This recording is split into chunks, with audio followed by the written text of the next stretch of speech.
will take a break for the national anthem as Southern Columbia. Is this the band, Dave, that's doing the national anthem out here? I think it's the chorus people as the band's over on the side, so. Ah, gotcha, okay. But we'll see here as. Quite a large group of kids they have on at midfield here. Big C shape they've made, it looks like. And yeah, it's the whole middle school and high school supposedly, so. Here we go, Dave.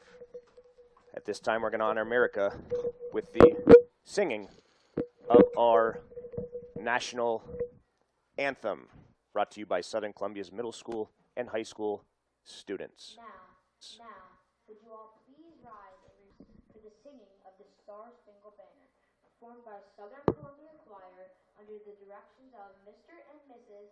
Nicholas and Lexi McWilliams.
Okay, so that was our national anthem, and we're going to take our final commercial break, and then we'll be bringing you the kickoff after that. You're listening to the best of Coal Region and Central Susquehanna Valley football on the Black Diamond Sports Network, where you can always get your game on. If you are looking to score a touchdown with a new bank, pass the ball over to UNB Bank. Locally owned and operated for over 15 years, UNB Bank provides checking and savings solutions, mobile banking, and low fees. UNB Bank also provides lending that is local with quick response time on applications because decisions are made locally. Score that extra point today with UNB Bank. 1-570-339-1040 or visit unb.bank online. UNB Bank, member FDIC, equal housing lender. The Rusty Rail Brewing Company is proud to be in central Pennsylvania's Prison, located in Mifflinburg. The Rusty Rail is open 11 a.m. to 9 p.m. 7 days a week. Please stop in and enjoy your favorite adult beverage and quality food in a unique experience. They also have Sunday brunch, trivia night, wing night, and live music during the week. Looking to get married or a retreat? Rusty Rail has got you covered. They offer several large spaces as well as lodging to accommodate large functions in a one-of-a-kind brewery atmosphere. Come check them out, Rusty Rail Brewing Company in Mifflinburg. Trutz Pharmacy, 55 Walnut Street in Mifflinburg, is a locally owned community pharmacy serving Mifflinburg and the surrounding areas. Trutz offers fast, friendly personal care, including a drive-thru, a mobile 8PP to manage your scripts, and you can call them for free home delivery at 570-966-8788. A one-stop shop for all your pharmacy and medical needs. Visit them today and experience the Trutz Pharmacy difference. Do you have low back or neck pain? Have you tried treatments that just did not work? Do you feel like you have tried everything possible for your pain? Well, think again. It is time to try chiropractic. It is your time to try decompression therapy. Watto Chiropractic Care in Mount Pleasant Mills offers many different types of treatment, including decompression therapy. Call Dr. Dave Watto of Watto Chiropractic Care, Mount Pleasant Mills at 570-53600. Chiropractic today, better health tomorrow. Bing's Auto is a third-generation family owned and operated auto repair service center since 1964. Located at 195 North 3rd Street in Mifflinburg, Bing's Auto provides major and minor mechanical repair, bodywork, and towing. That, along with their expert mechanics, is what sets Bing's Auto apart from the rest. Purchase your next vehicle from Bing's Auto, the name you already know and trust. Bing's Auto in Mifflinburg, open Monday to Friday, 8 a.m. to 4:30 p.m.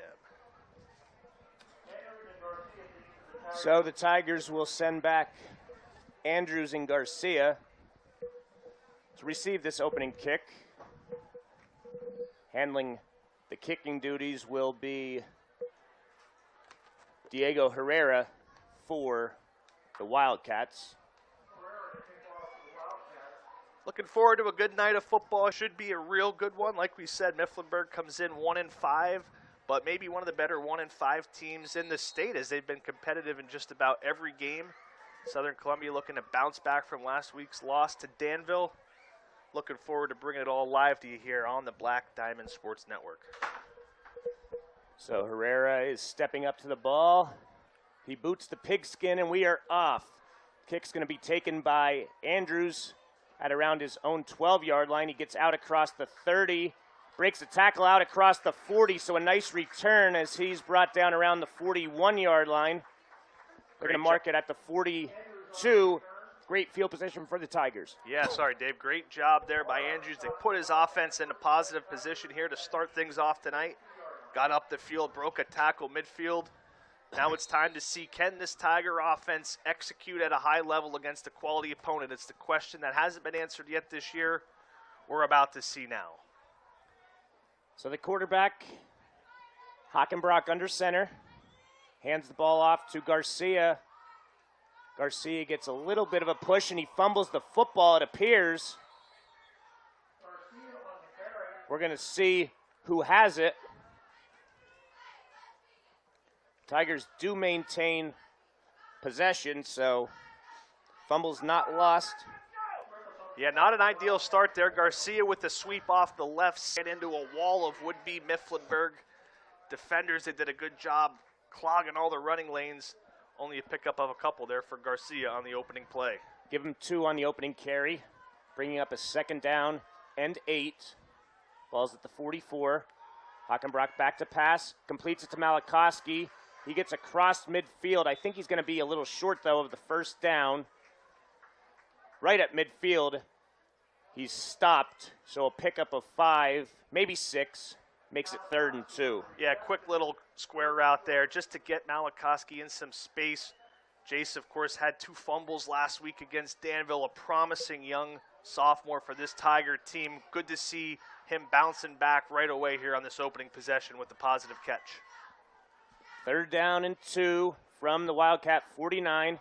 Handoff goes to Braden Andrews, and he's going to get the 1st down.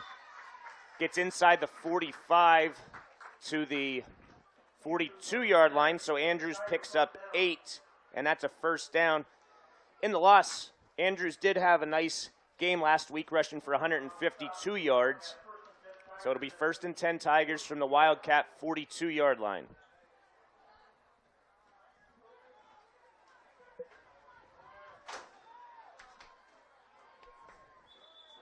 Pre-snap penalty, something we became accustomed to the last few weeks.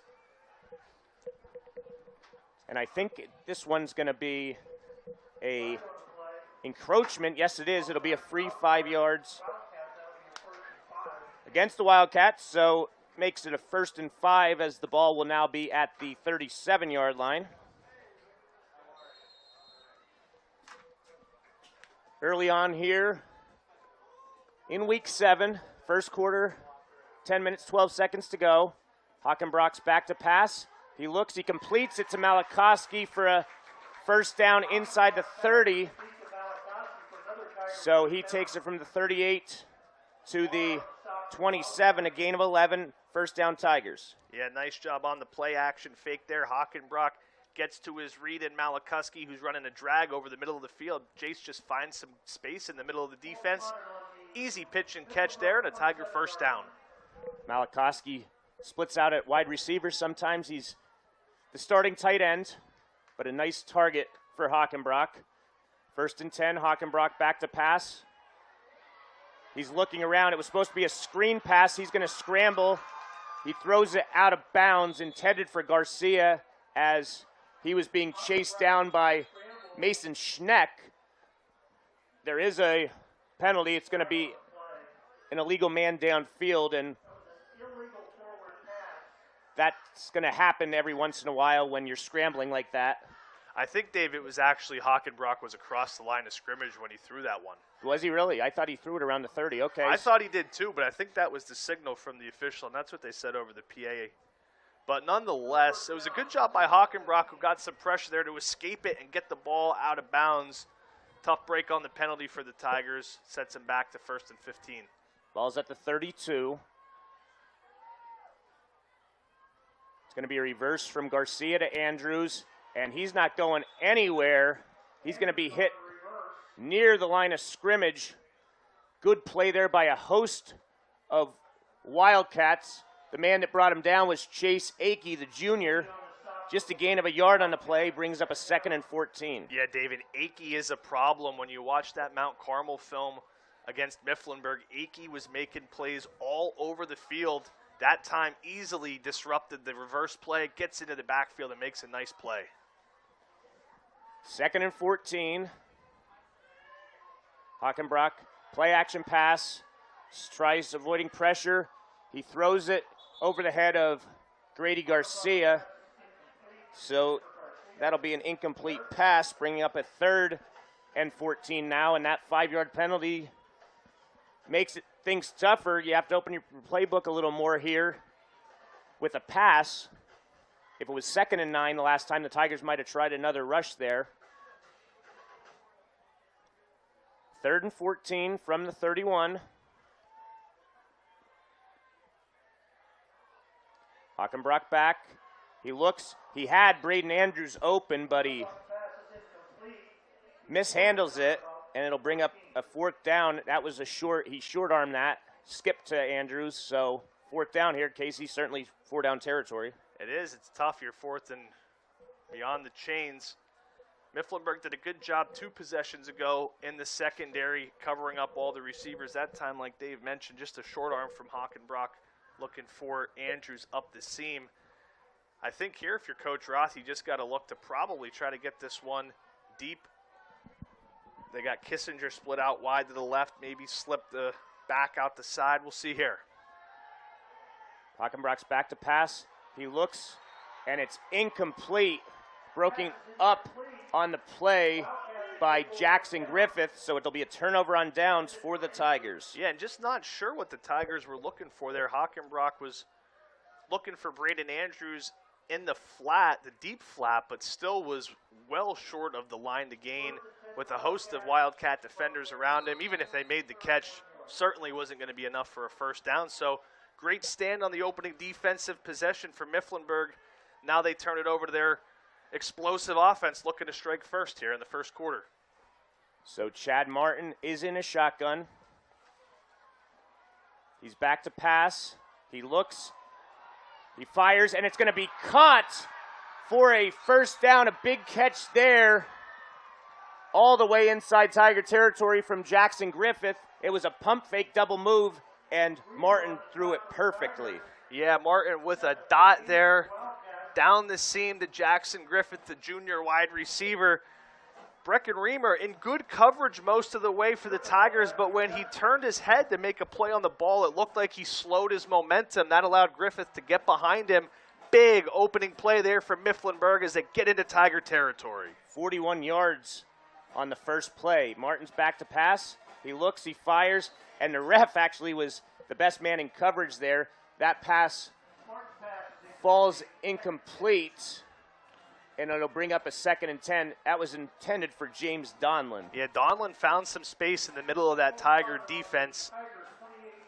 Like Dave mentioned, it looked like the throw actually went to the ref, but if Donlin was able to secure that, there was some space there. Early on, Mifflinburg finding some openings here in the Tiger defense. Shotgun formation. It's going to be trips to the far side. Back to passes Martin. Martin's looking, and he's not going to get out of it as Chase Williams, along with Ethan Mikowski, make the sack. Andy Mills, Southern Columbia defensive coordinator, dialing up the pressure on that one. We saw the Tigers create a ton of pressure last week against Danville, just not able to stay basically under control and get the Danville quarterback Madden to the ground. That time, a host of Tigers break through, and they're able to force a big, big sack. 3rd and a mile here, Dave, for Mifflinburg. After a couple of promising plays, they're backed way up. Nate Gallagher also in on that sack for the Tigers. So 3rd and long. Martin looks. He's going to complete it. It's a hook and ladder to near perfection. But there is a couple flags, so that's going to come back. He got into the end zone, but it was a forward pass. So I don't know what just fell. I think they almost just killed the people in front of us. I'm not too sure. Checking to just make sure they're all right. But yeah, Dave, it looked, what a play, the hook and ladder there, breaking it out early on in this one. It did look, though, from our angle, we have a pretty good angle at it here. It did look like he did throw that ball forward. If it wouldn't have been a forward pass, it would have been 6. Southern Columbia dodges a huge bullet in a really creative play there from Mifflinburg. After the penalty, getting backed up even further here, they're going to elect to bring out the punt unit because they're backed up past midfield now, Dave. Well, yeah, since the penalty was accepted, it's going to be 3rd down still. Oh, true. So they were running new crew out there. Yeah, I don't know what they were doing there. So that one did go for 5 yards on the completion from Martin to Griffith, but it's going to be 5-yard penalty, not a touchdown, as Martin's back to pass. He's looking, he's scrambling, tries to throw it, and no one in the area. There's a flag on the play. I'd assume it's got to be a holding penalty against Mifflinburg, and if that's the case, Coach Roth will certainly decline it. 2 penalty flags back there. Holding against the defense. The ref switched it. Honest mistake, I think there. Yeah, you got to decline that. They've had 4th down on the stick over there for a couple plays. I think they got to update that after this, but Southern Columbia dodges a bullet, Dave, after giving up a couple of big plays to open things out. Abated by a penalty, a sack. Defense is able to ultimately do its job and get the Mifflinburg offense off the field. Yeah, that hook and ladder went from Griffith to Landon Murray, but again, Griffith threw it ahead instead of behind. So punting will be the Wildcats.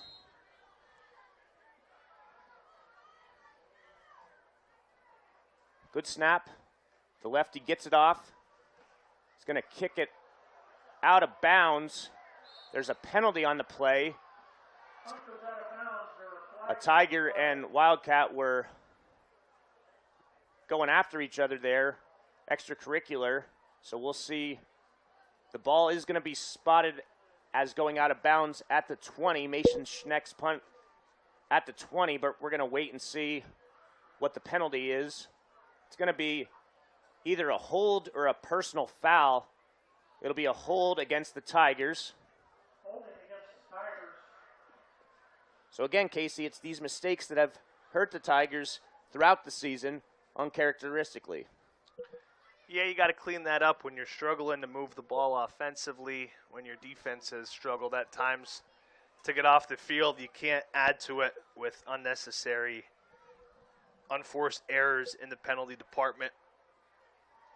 And now, I don't really know what the officials are doing here, Dave. Now they've called holding against Mifflinburg. So they screwed up the last holding call. They called it against Southern and then Mifflinburg. Now they're calling a holding against Southern and Mifflinburg, and it's actually against Mifflinburg. That's an odd scenario. Very rarely, I don't know if I've ever seen a holding on the offense when they're covering a punt. Well, nonetheless here, Dave, it looks like the Tigers going to get the ball a little bit of a break, not inside the 20 after a good punt from Mifflinburg as the official walks it up to the 30. So Southern with another chance after a couple first downs on the opening drive, stalled out. See if they go back to the ground game here, try to get some traction going in their wing T rushing attack. 7:15 showing on the clock in the first quarter. Scoreless so far here on the Black Diamond Sports Network. Hockenbrock on a design keeper and nothing doing as Schneck reads that perfectly and drops Hockenbrock for a 5-yard loss. Looked like a busted play to me, Dave. Linemen were going each and every other different direction. Just a miscommunication and another sloppy start to this drive. Southern Columbia, big loss, way behind the chains, going to have to claw their way out of this one yet again. 2nd and 15 from the Tiger 25. Handoff goes to Andrews. Andrews gets out near the 30. He's going to be stopped at the 29-yard line by Landon Moser. Yeah, good job by the sophomore Moser there, shedding a block. It looked like there was a bit of a seam there for a moment on the rushing play to Andrews, but it closed quickly as Moser was able to get in there, get a stop. Tigers still didn't get back to the original line of scrimmage. 3rd down.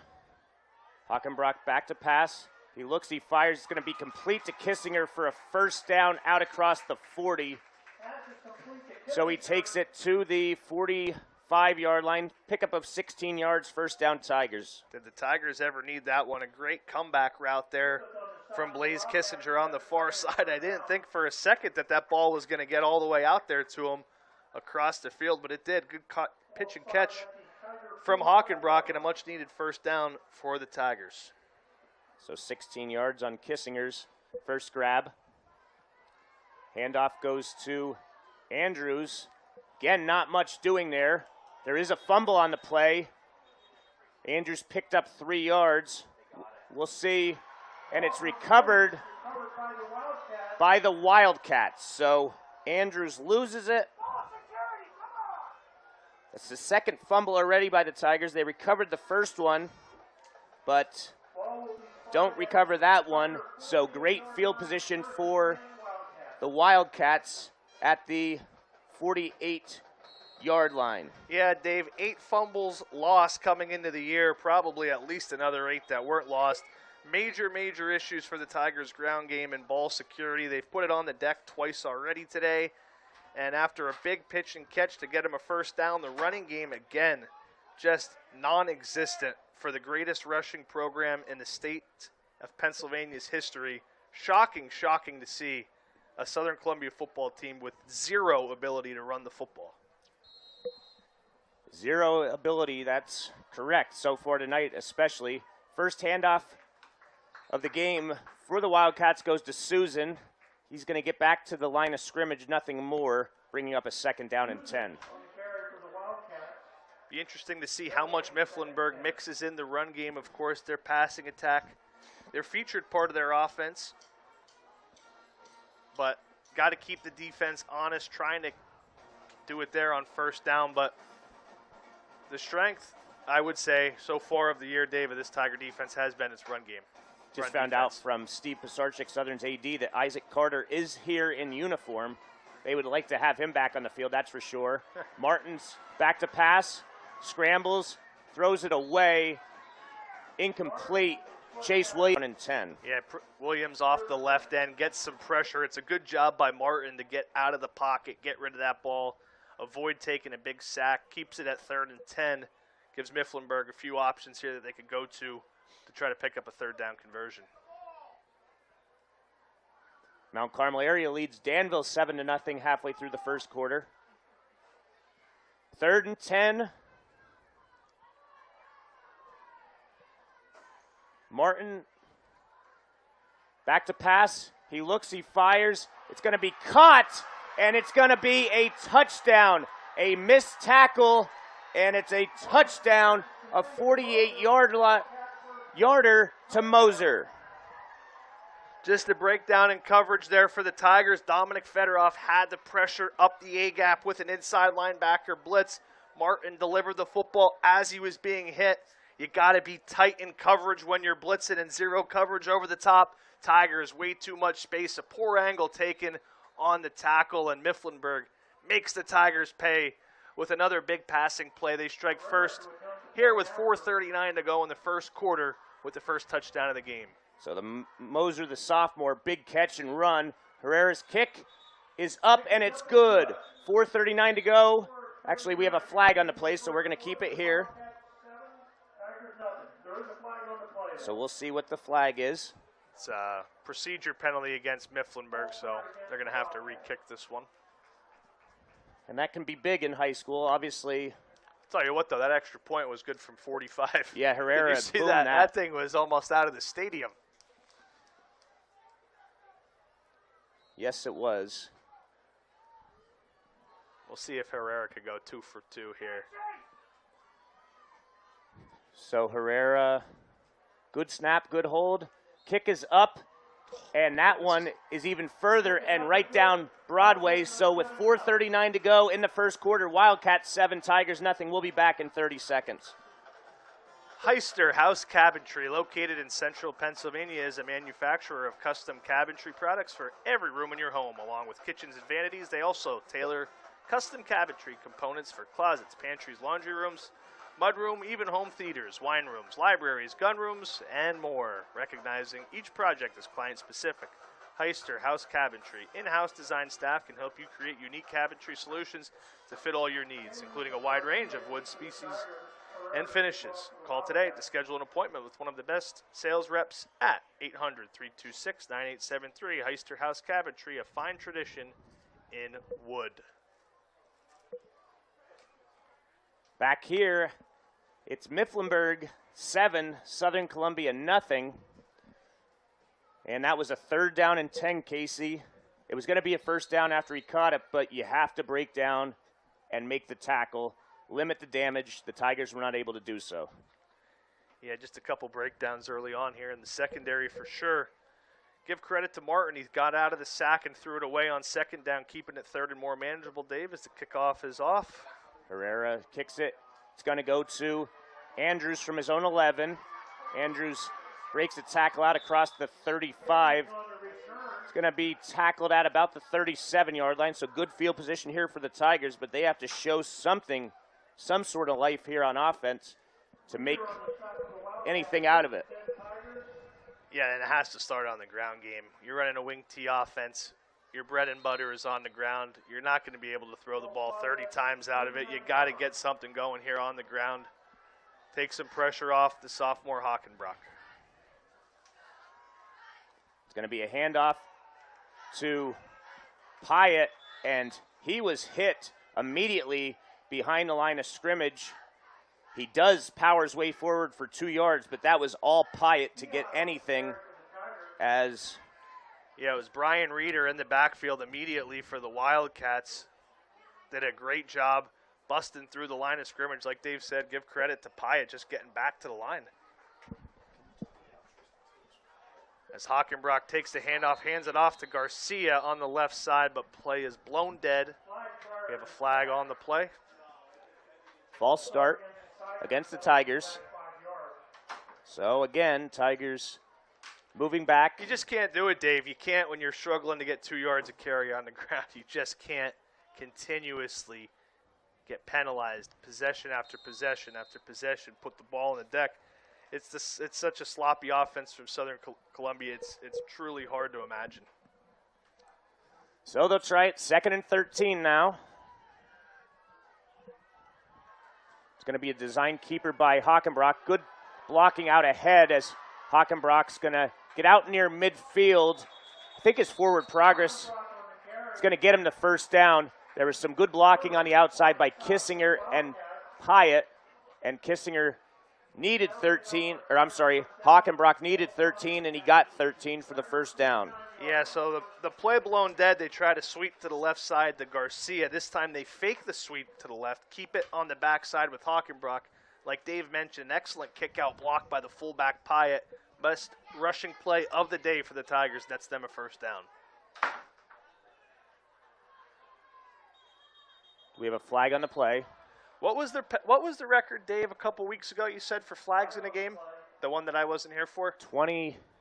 Southern had 16. Central Columbia had 25. Well, we're on pace here. I mean, every other play there's a flag. It's 3 penalties on each team, so 6 penalties so far. 1st and 15 from the Tiger 44. Handoff goes to Pyatt. He gets back near the original line of scrimmage. And again, just a lot of work from Pyatt. He's hitting the backfield again. Mifflinburg doing an excellent job penetrating the backfield, getting pressure and hitting these running backs. But Pyatt, give him credit there, drug the would-be tackler for a few yards, picked up 5 on the play. That'll bring up a 2nd and 10 from the Tiger 49. 2:30 to go in the first quarter. Handoff goes to Garcia. He's got some running room. Good blocking there as he is able to get out for a gain of 9. Offensive line on the left side there did a good job of opening the hole. They're actually going to give him 10 on the play, so first down, Southern Columbia. Quick score update here. Shamokin leads Williamsport 14-0 in the second quarter. First and 10 Tigers from the Mifflinburg 41-yard line. Handoff to Pyatt. Pyatt's going to break a tackle, breaks a second one. He rumbles forward to about the 25-yard line. The ball was out, but it's down, so 24-yard line. The Tigers will have it. 17-yard gain there for Pyatt. And that was the best play up front, blocked by the Tigers. The offensive line of this Southern Columbia team got on this talented Mifflinburg front. Pyatt with a great read, cuts it back, and yards after contact with Talon Pyatt becoming a theme here on this drive, dragging defenders. All of a sudden, this Southern Columbia run game starting to gain some momentum. First and 10 from the 24. Handoffs to Andrews. He's going to get inside the red zone near another first down. He's going to pick up 9, it appears, on the play. So we're now in the red zone, and this red zone potential scoring drive is driven by Blaze Alexander, Chrysler Dodge Jeep Ram Fiat of Lewisburg, helping you score big on savings. So they're actually going to give Andrews the first down there, give him 10. Ball spotted at the 14-yard line as the Tigers are looking to tie things up here.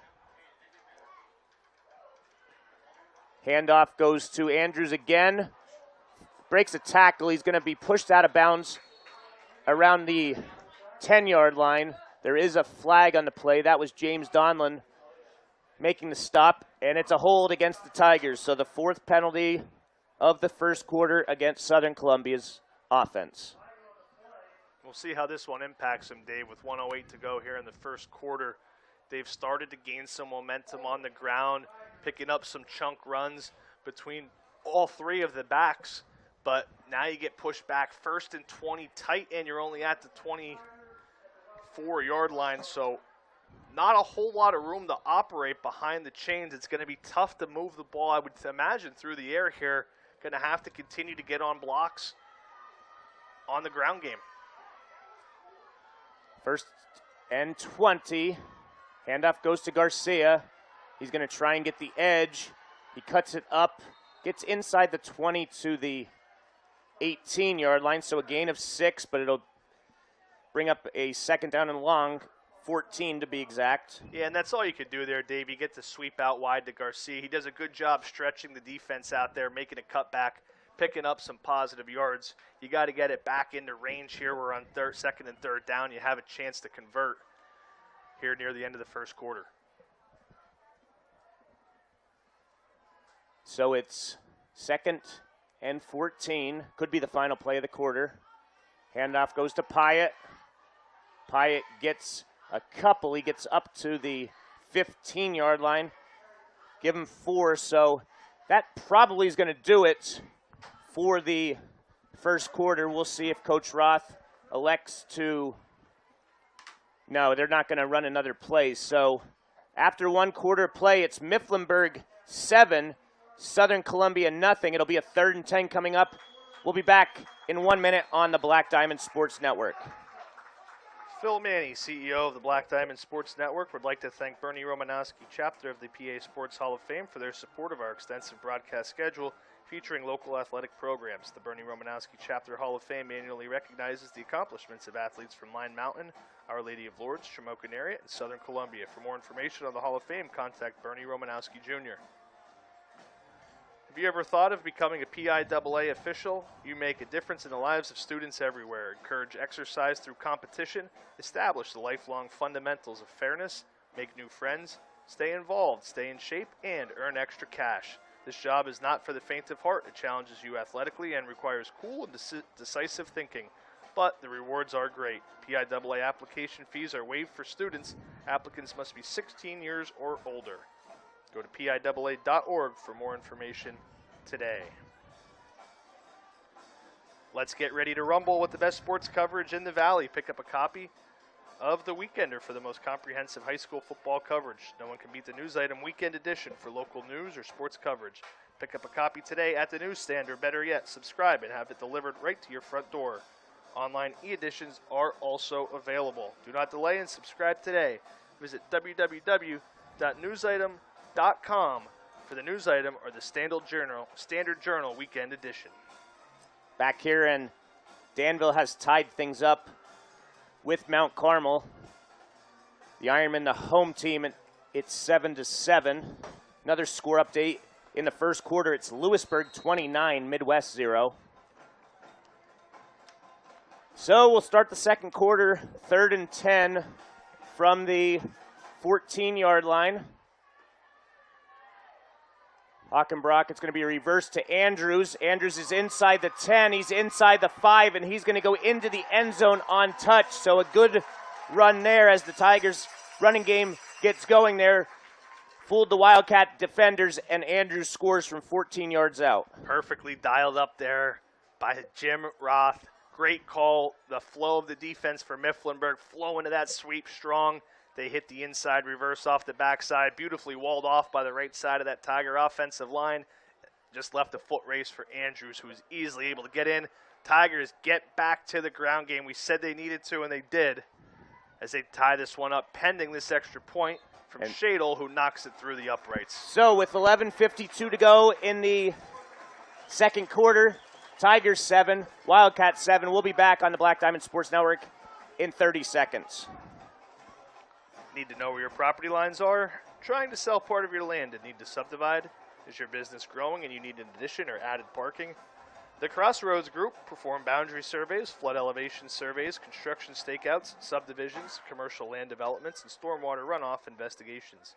Founded in 2006 by Southern graduates Josh and Jeremy Hoagland, they are a local firm with licensed professionals working throughout the Commonwealth. Stop by their website, thecrossroadsgroupllc.com, to see what else they can help you with. Or call 570-672-2317 and ask for Josh. Nice answer there by the Tigers after Moser caught a 48-yard touchdown pass to get the Wildcats on the board with 4:39 left in the first quarter. It was Andrews on a reverse, scoring on the first play of the second quarter from 14 yards out, as we are back to even, 7 apiece. So it'll be Shadle. He kicks it off. Not very deep. It's definitely returnable, but it is fumbled on the play. We'll see who gets it. That was Murray that was the man that fumbled the ball. Yeah, it was almost so short Davey had to get to a full sprint just to run up and catch it. I think that made him take his eye off the ball there for a moment. Bobbled it. Good job, though, by Murray to just get on it, not give up the turnover. Mifflinburg's still going to take over from near the 30.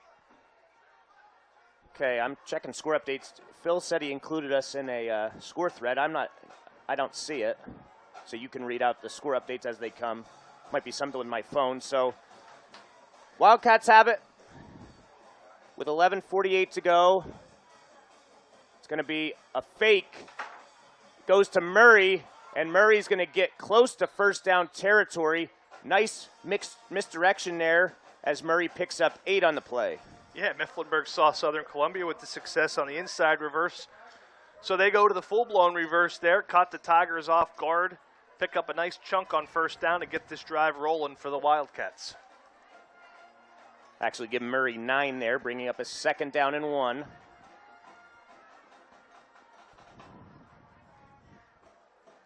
Ball is at the 37. Back to pass is Martin. He's scrambling, he's looking, he fires, and it's intended for Murray, but just a little too high. Brings up a 3rd down and 1. Big play here for both sides. The Tigers would like to force a 3 and out. Wildcats try and take some of the momentum away from the Tigers that they just gained on that last possession. Tiger defense doing a good job there again, creating some pressure, forcing the rollout. It was almost an outstanding sideline grab, but you go to the air on 2nd down, now 3rd and 1. See if Mifflinburg tries to run this thing for a 1st down. Martin's going to keep it. He gets to the edge.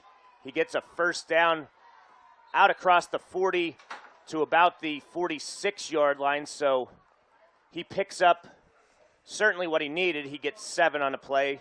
2nd 1st down of this game for the Wildcats. Yeah, I love that play call there for the Wildcats. The big 6'3", 225-pound Martin playing the quarterback. Just run QB power off tackle, pick up that 1st down, just what Mifflinburg needed to get the chains moving here on this drive. Ball's at the 46-yard line. 10:30 to go in the 1st half. Martin in shotgun. Back to pass. He's looking, and it's going to be sack on the play. However, it's going to be a face mask as Jaden Carter got Martin. So what would have been a big loss is now going to work out as a positive for the Wildcats. Yeah, Carter wins at the line of scrimmage, the 6'4", 315-pound sophomore defensive tackle for the Tigers. Makes a great play, but when he gets back there, you just got to keep the hands off the face mask. You already created a big negative there, but it turns out going to be a big positive for Mifflinburg. They catch a break on what was about to be a massive loss. 4 Tigers from last year, Casey, Isaac Carter, Loudon Murphy, Garrett Garcia, all staters, along with Jake Hoy, a starter, standing on the sidelines here. Sure, all 4 would love to be on the field here tonight in their all-black uniforms, and I would guarantee you Coach Roth and company would take them back at a heartbeat. So it's going to be a pass. Martin passes it, and it's a big collision. The pass is complete to Moser. Gets good yardage. He gets knocked out of bounds at the Tiger 46. So about 8 on the play. Dave, I might have to start looking over your shoulder at those stats that you're keeping, because these rosters given to us from Mifflinburg and non-numerical order are very hard to follow. Great swing pass to the left, though. Mifflinburg, again, with a positive play on 1st down. And we'll explain that here in a moment.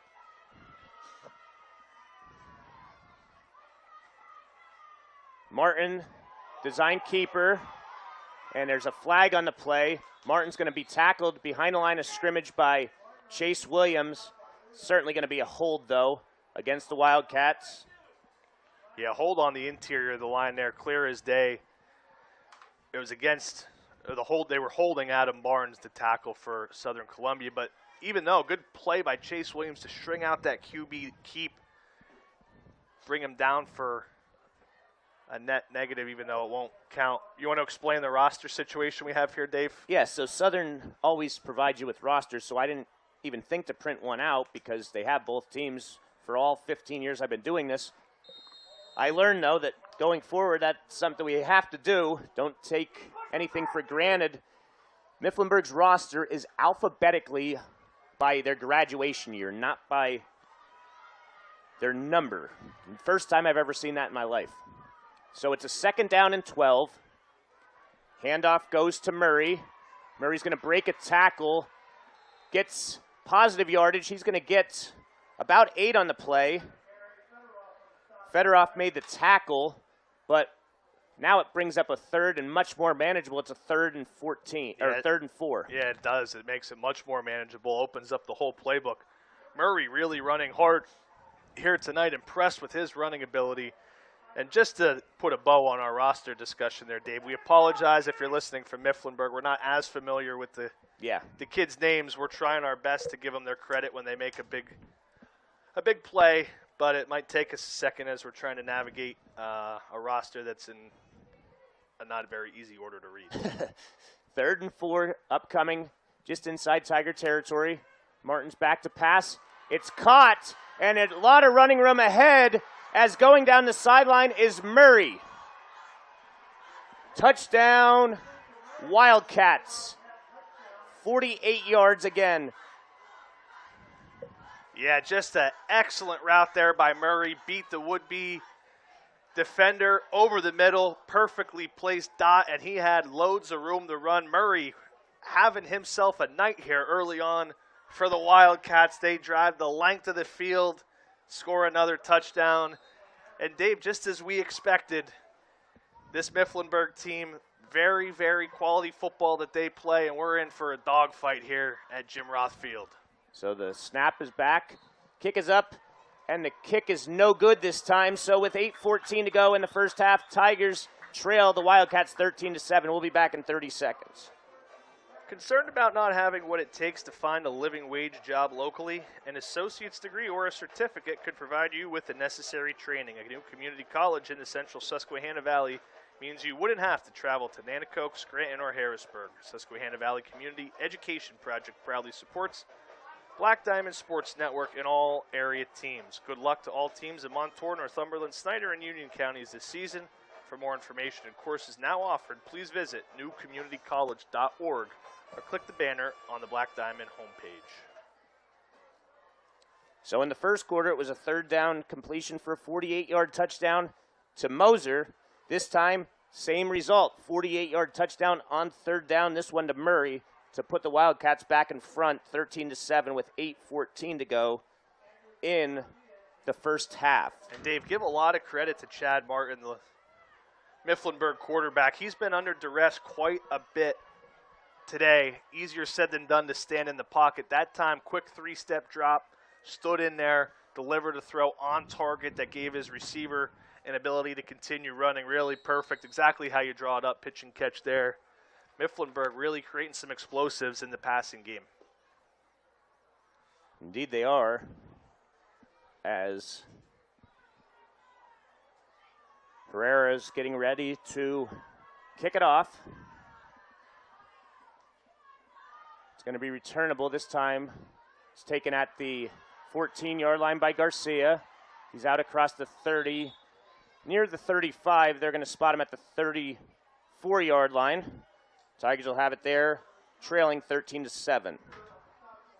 Quick score update. Mount Carmel leads Danville in the second quarter, 13-7. Still appears to be 14-0 between Shamokin and Williamsport, as we haven't gotten an update since that score was last given to us. Shamokin still riding their undefeated season. First down, Tigers from their 34. Handoff up the middle to Pyatt. And not much going for him. He was hit immediately after a gain of just 2. Yeah, blocking up front, not executed again there for Pyatt. He's been hit near the line of scrimmage almost every time he's had it. But you do got to say, Dave, just picking up that 3 yards there just is such a big difference than a negative play. Now instead of 2nd and 11, you're 2nd and 7. Really could help keep your offense on schedule. Design keeper by Hockenbrock, and he barely gets back to the line of scrimmage. Stopped there by Brian Reeder. He read that perfectly. Yeah, he did. Reeder was all over that one, not faked out by the fake to the Tiger backfield. Reeder brings down Hockenbrock. And now, 3rd and medium. Tigers have had some success tonight through the air, and obviously this season, that's actually been their go-to. I'd expect them to try to create a play in the air here. Hockenbrock back to pass. Looks, fires. Low throw, but it's corralled. Good catch there by Kissinger as he takes it out from the 38 to the 49 for a gain of 11. Yeah, good play call there as Kissinger had off coverage in the secondary. Just a quick one-step slant route, gets over the middle. Hockenbrock gets to his drop, gets the ball out. Just how you want to execute that play on a 3rd down. Tigers keep the chains moving. 1st and 10 from the Tiger 49.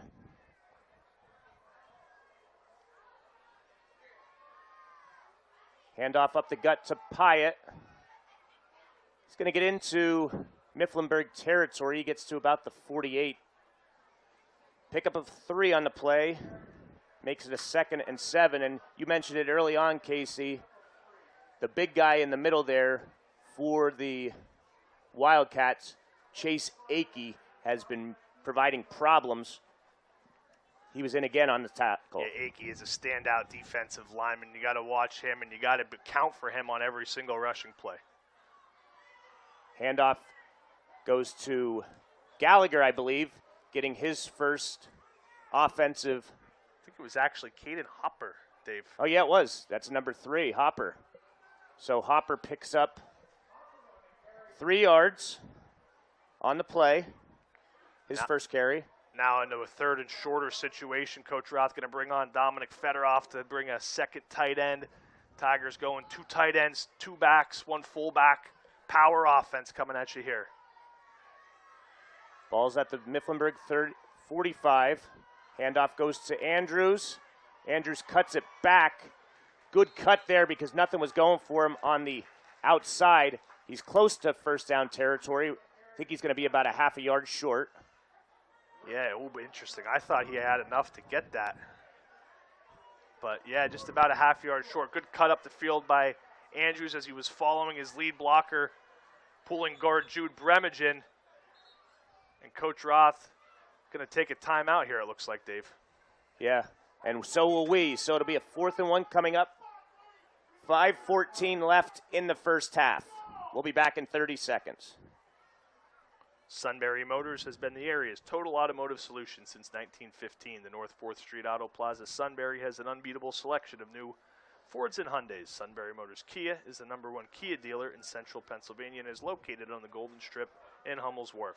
For your next vehicle, visit Sunbury Motors at the North 4th Street Auto Plaza Sunbury, Sunbury Motors Kia, routes 11 and 15 Hummel's Wharf, or go online at sunburymotors.com. So obviously, Casey, 4-down territory here.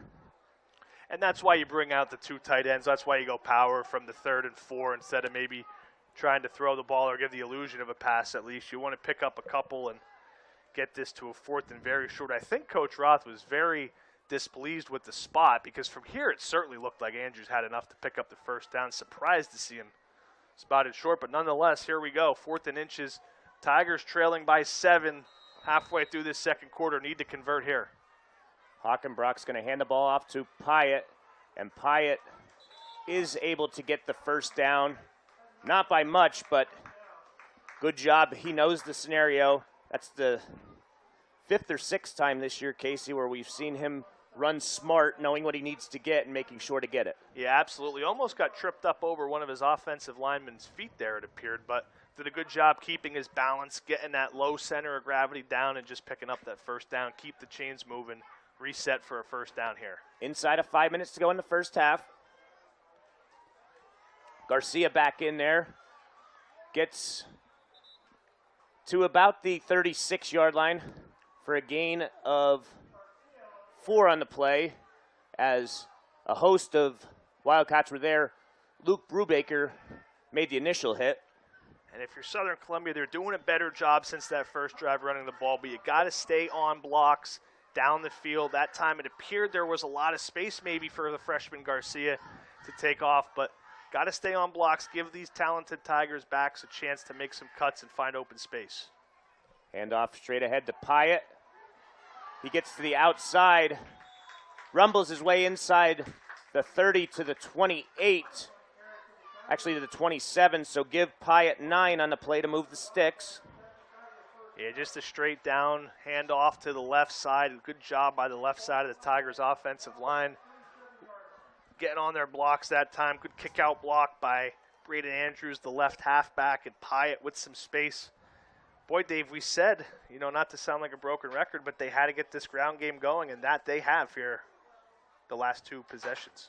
1st and 10 from the 27. It's going to be a quick pass this time, and Hockenbrock just short-armed it again. He's trying to get it out there to Kissinger, but it falls incomplete. Yeah, interesting, Dave, on some of these shorter passes to the perimeter today, and then the one up the seam to Andrews, he has just short-armed it. That one there, you got to get it up. Nobody in the vicinity of Blaze Kissinger on the perimeter. Give him a chance to make a catch, make a play with some yak yards after catch. 2nd and 10. 3:42 to go in the first half. Handoff to Pyatt. Pyatt hit immediately. However, he is able to get positive yardage. Gain of 3 on the play. But these backs don't have much time on some of these carries to do anything. 3rd and 8 coming up. Ball spotted just inside the 25. As I've had about every bug possible fly in here. I know. Handoff to Andrews. He's trying to stretch it as Jude Bremagen has a nice lead block, and he's going to pick up the first down. 8-yard carry behind pulling guard Jude Bremagen, and with that, we have entered the red zone, and this red zone potential scoring drive is driven by Blaze Alexander, Chrysler Dodge Jeep Ram Fiat of Lewisburg, helping you score big on savings. Yeah, you got to give all the credit on that play to Bremagen. The pulling guard got the necessary block that could spring Andrews for the big run. The senior left guard captain coming through when the Tigers needed it on 3rd down. Ball at the 16-yard line.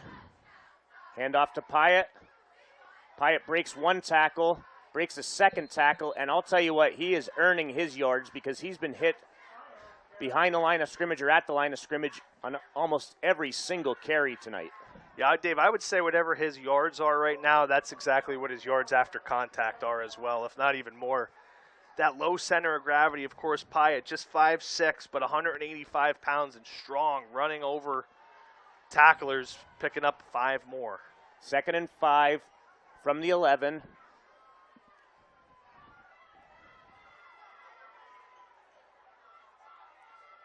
Handoff to Andrews.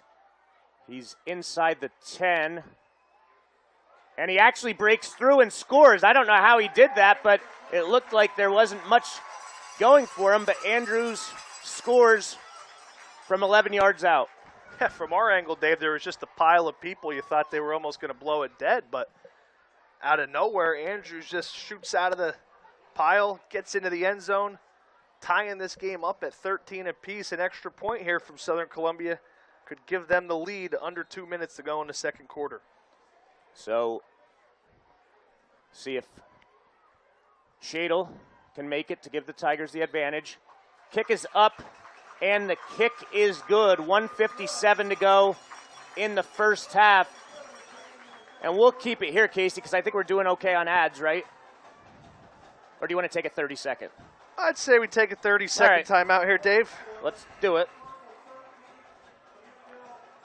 That's so we could tell you about Deb Rodarmel and Joe Springer at Rodarmel Springer LLC, located at 4A East Mill Street in Elysburg. They've been providing tax and financial services for over 15 years. Rodarmel Springer Tax and Financial Services is happy to support the Southern Columbia Area School District community and wish the best to all students in their athletic and academic careers.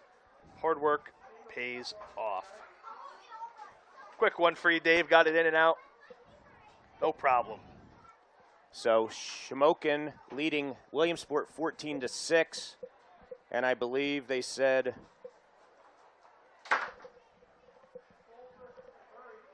that Danville's still leading, or I'm sorry, Mount Carmel's still leading Danville 14-7, or 13-7. Busy hallway behind us here, huh? I'll say. People coming in and out like a barn.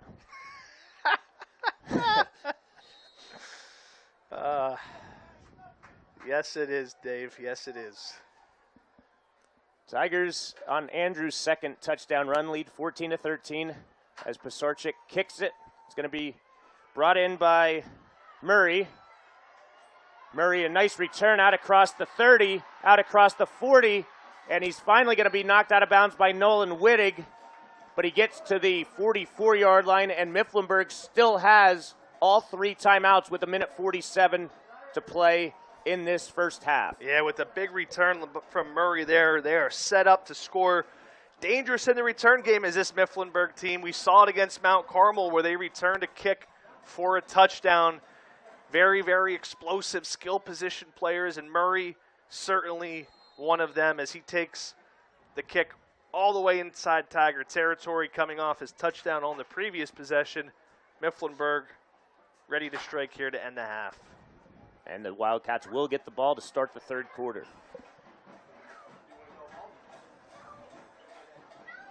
Martin's back to pass. Got some time. However, nobody's open. He looks, he fires, and it's incomplete. I think it's going to be a holding. Chase Williams was held, so was Jude Bremagen, so there'll be 10 yards coming back. And even with the hold, David, didn't really prevent the Tigers from getting into the backfield and getting a pressure on Martin. Mifflinburg has had so much more success today, it seems like, when they get the ball out quickly, whether that be just quickly over the middle or a quick shot down the sideline. These long developing passes, the Tigers' defensive line and pressure has just been too much really to convert. Wildcats now first and 10, or first and 20 from their 46-yard line. Tigers bringing an additional safety here in Braden Andrews, so they're going to play more of a 4-3 look as accustomed to their traditional 4-4, expecting obviously passing here in the 2-minute drill from Mifflinburg. Trips to the near side as Martin's in shotgun. He has lone receiver to the other side. He looks, he fires, and he was going in that direction. He was looking to connect with Griffith, but off the mark, falls incomplete. Yeah, it looked like a miscommunication there. Griffith broke in. Martin wanted him to break out on that one. Tigers going to play cover 2 here with 2 deep safeties, looking to make it tougher for Mifflinburg to really throw it down the field. We'll see if they can still generate some pressure going with this extra safety. 2nd and 20. Minute 38, clock stopped here as it's going to be the same formation. Trips to the near side, lone receiver to the far side. Martin's back to pass. He's going to keep it. He has some running room. Chase Williams strips the ball out of bounds. It's going to be a gain of 4, but Williams, if he wasn't by the sidelines, that could have been a big turnover. Yeah, Good hustle play there, though. No, it was. He chased him down from the far side. Martin stepped up and tried to escape the pocket to the left on the opposite left defensive end side for Southern. Chased him across the field, kept it up, and gave a good punch to the ball there. Got it out. Coverage down the field from the Tigers' defensive secondary. Williams in pursuit does a great job. 3rd and long here for Mifflinburg. 3rd and 15 from midfield. Martin's back to pass. He's got some time. Nobody open, and he's going to throw it out of bounds. So give the Tigers secondary credit there because they've had to cover a long time these last couple of drives as Martin's been able to escape pressure. So 4th down, and with the clock stopped, Casey have a chance to score. That's what I was getting to here. Interesting that in that situation, Martin elects to throw it out. Doesn't make Southern Columbia use a timeout. Still with plenty of 2 timeouts, I think Southern Columbia is certainly going to look to get into a 2-minute drill to try to steal some points late. The lefty kicks it out of bounds. Tigers should get good field position. I'm assuming that's going to be out near the 40-yard line. We'll see as the official makes his way up. He's going at the 30 to the 35. He's still going. Wow, so a net of what, 10 yards on that punt, Dave? Yeah, not what you were looking for, Mifflinburg. Not even able to pin the Tigers back deep. Full green light here for a Tiger 2-minute drill. The sophomore, Caden Hockenbrock, came into today nearly 700 yards on the year. He's had some success today. Tigers have opened this passing game up more than they have in the last few years, obviously, throughout this season. Going to be a good opportunity for the sophomore here to work in the 2-minute drill. 1st and 10 from the Tiger 37. It's going to be a handoff to Garcia. He's going to try and get out of bounds, but he's not going to get there. Not much gain, if anything, there. So that certainly didn't work the way to 2. Boy, that's just great closing speed by Landon Murray, number 31. He's been all over the field tonight. He tracked Garcia down and got him in bounds. 2nd down, design keeper for Hockenbrock, and he's going to be upended by the starting quarterback. I am completely Martin. shocked that the Tigers did not elect to go to the air here at all in a tie game where Mifflinburg gets the ball to start the second half. No timeouts, and the clock's ticking near 30 seconds. Still Very, very shocked at this decision here from Coach Jim Roth. Back to pass. It's going to be complete to Andrews. He's going to break a tackle, gets inside the 40. So the ball was at the 37. He takes it to the other 37. So we'll take a timeout, take one as well. October is Breast Cancer Awareness Month, and Pretty Petals is joining in the fight. For any fresh flower, Pink Designer's Choice arrangement purchased in the month of October, $5 will be donated to the Thyra M. Humphreys Center for Breast Health Awareness in Lewisburg. Anyone experiencing breast cancer will appreciate this gift from you, or you just keep it for yourself and know that your purchase will help someone in this situation. Open Monday to Friday, 10 a.m. and to 6 p.m., and Saturday, 10 a.m. to 1 p.m. Pretty Petals and Gifts by Susan. So we're back here. The Tigers do have one timeout, but I agree. They used a lot of time on those Well, two yeah, there you plays. go, Dave. You run it, and you don't get anything on first down. So instead of trying to maybe go right to the air, then they'd go to a keeper that doesn't get anything. And now the clock's really ticking down. So third down, you go to the air. You pick up a big play. Andrews almost busted it completely for a touchdown. But now with 21.7 seconds, one timeout, you're still only near the 40-yard line. You're really limiting yourself here on – I mean, you probably got to take a couple deep shots into the end zone here, I would imagine, with only one more chance to stop the clock. Ball's at the 37-yard line, 38 actually, so 25-yard completion. A first down does stop the clock until the chains reset.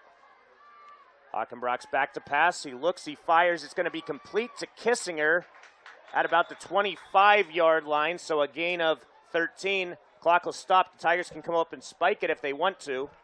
And Tigers fortunate there. Mifflinburg ripped that ball, but Kissinger was ruled forward. Progress stopped. Hockenbrock to the line. He's not going to spike it, Dave. From the 25, pass goes to Andrews, and he catches it. No, he steps out of bounds. Nice pass, but he wasn't able to get his feet down in bounds. Wow, with 6 seconds remaining on the clock, that was a gorgeous pass from Hockenbrock right on. Andrews made a great catch, just not able to get a foot in bounds, according to the official, looking right at it there. Oh, almost was an excellent play there from Southern Columbia. Mifflinburg catches a break. Now with 6 seconds, Dave, you pretty much just got one more shot here. Yep. Unless you try a quick pass and timeout. Ball's at the 25. Hockenbrock back to pass. He looks, he fires. It's incomplete with 0.6 seconds remaining. Wow, so they are going to get to run one more. Surprised that play only took 5.4 seconds, really. Another really good ball, I thought, there from Hockenbrock. Put it where only Malikuski could make the catch. Jace just got turned around a little bit on that and wasn't able to look it all the way in. I think certainly here Coach Roth's going to take a timeout to talk about it, but you just got to go right back to that. So we'll take a 30-second timeout before the final play. Tigers leading 14-13 late in the second quarter. Where can you get good neighbor service and surprisingly great rates? At State Farm, because State Farm agent Darla Fozzie is your one-stop shop in Cole Township for the service you deserve at the price you want. Stop looking around. State Farm agent Darla Fozzie is ready to help. Call 570-648-0809 for your surprisingly great rates today. Like a good neighbor, State Farm is there. Individual premiums will vary by customer. All applicants subject to State Farm underwriting requirement. So, Casey, you used the timeout there. Obviously, a good time to use it, but they could have, if they would have used the timeouts, or if Garcia was able to get out of bounds on that first play, probably 3 or 4 more plays able to be run here.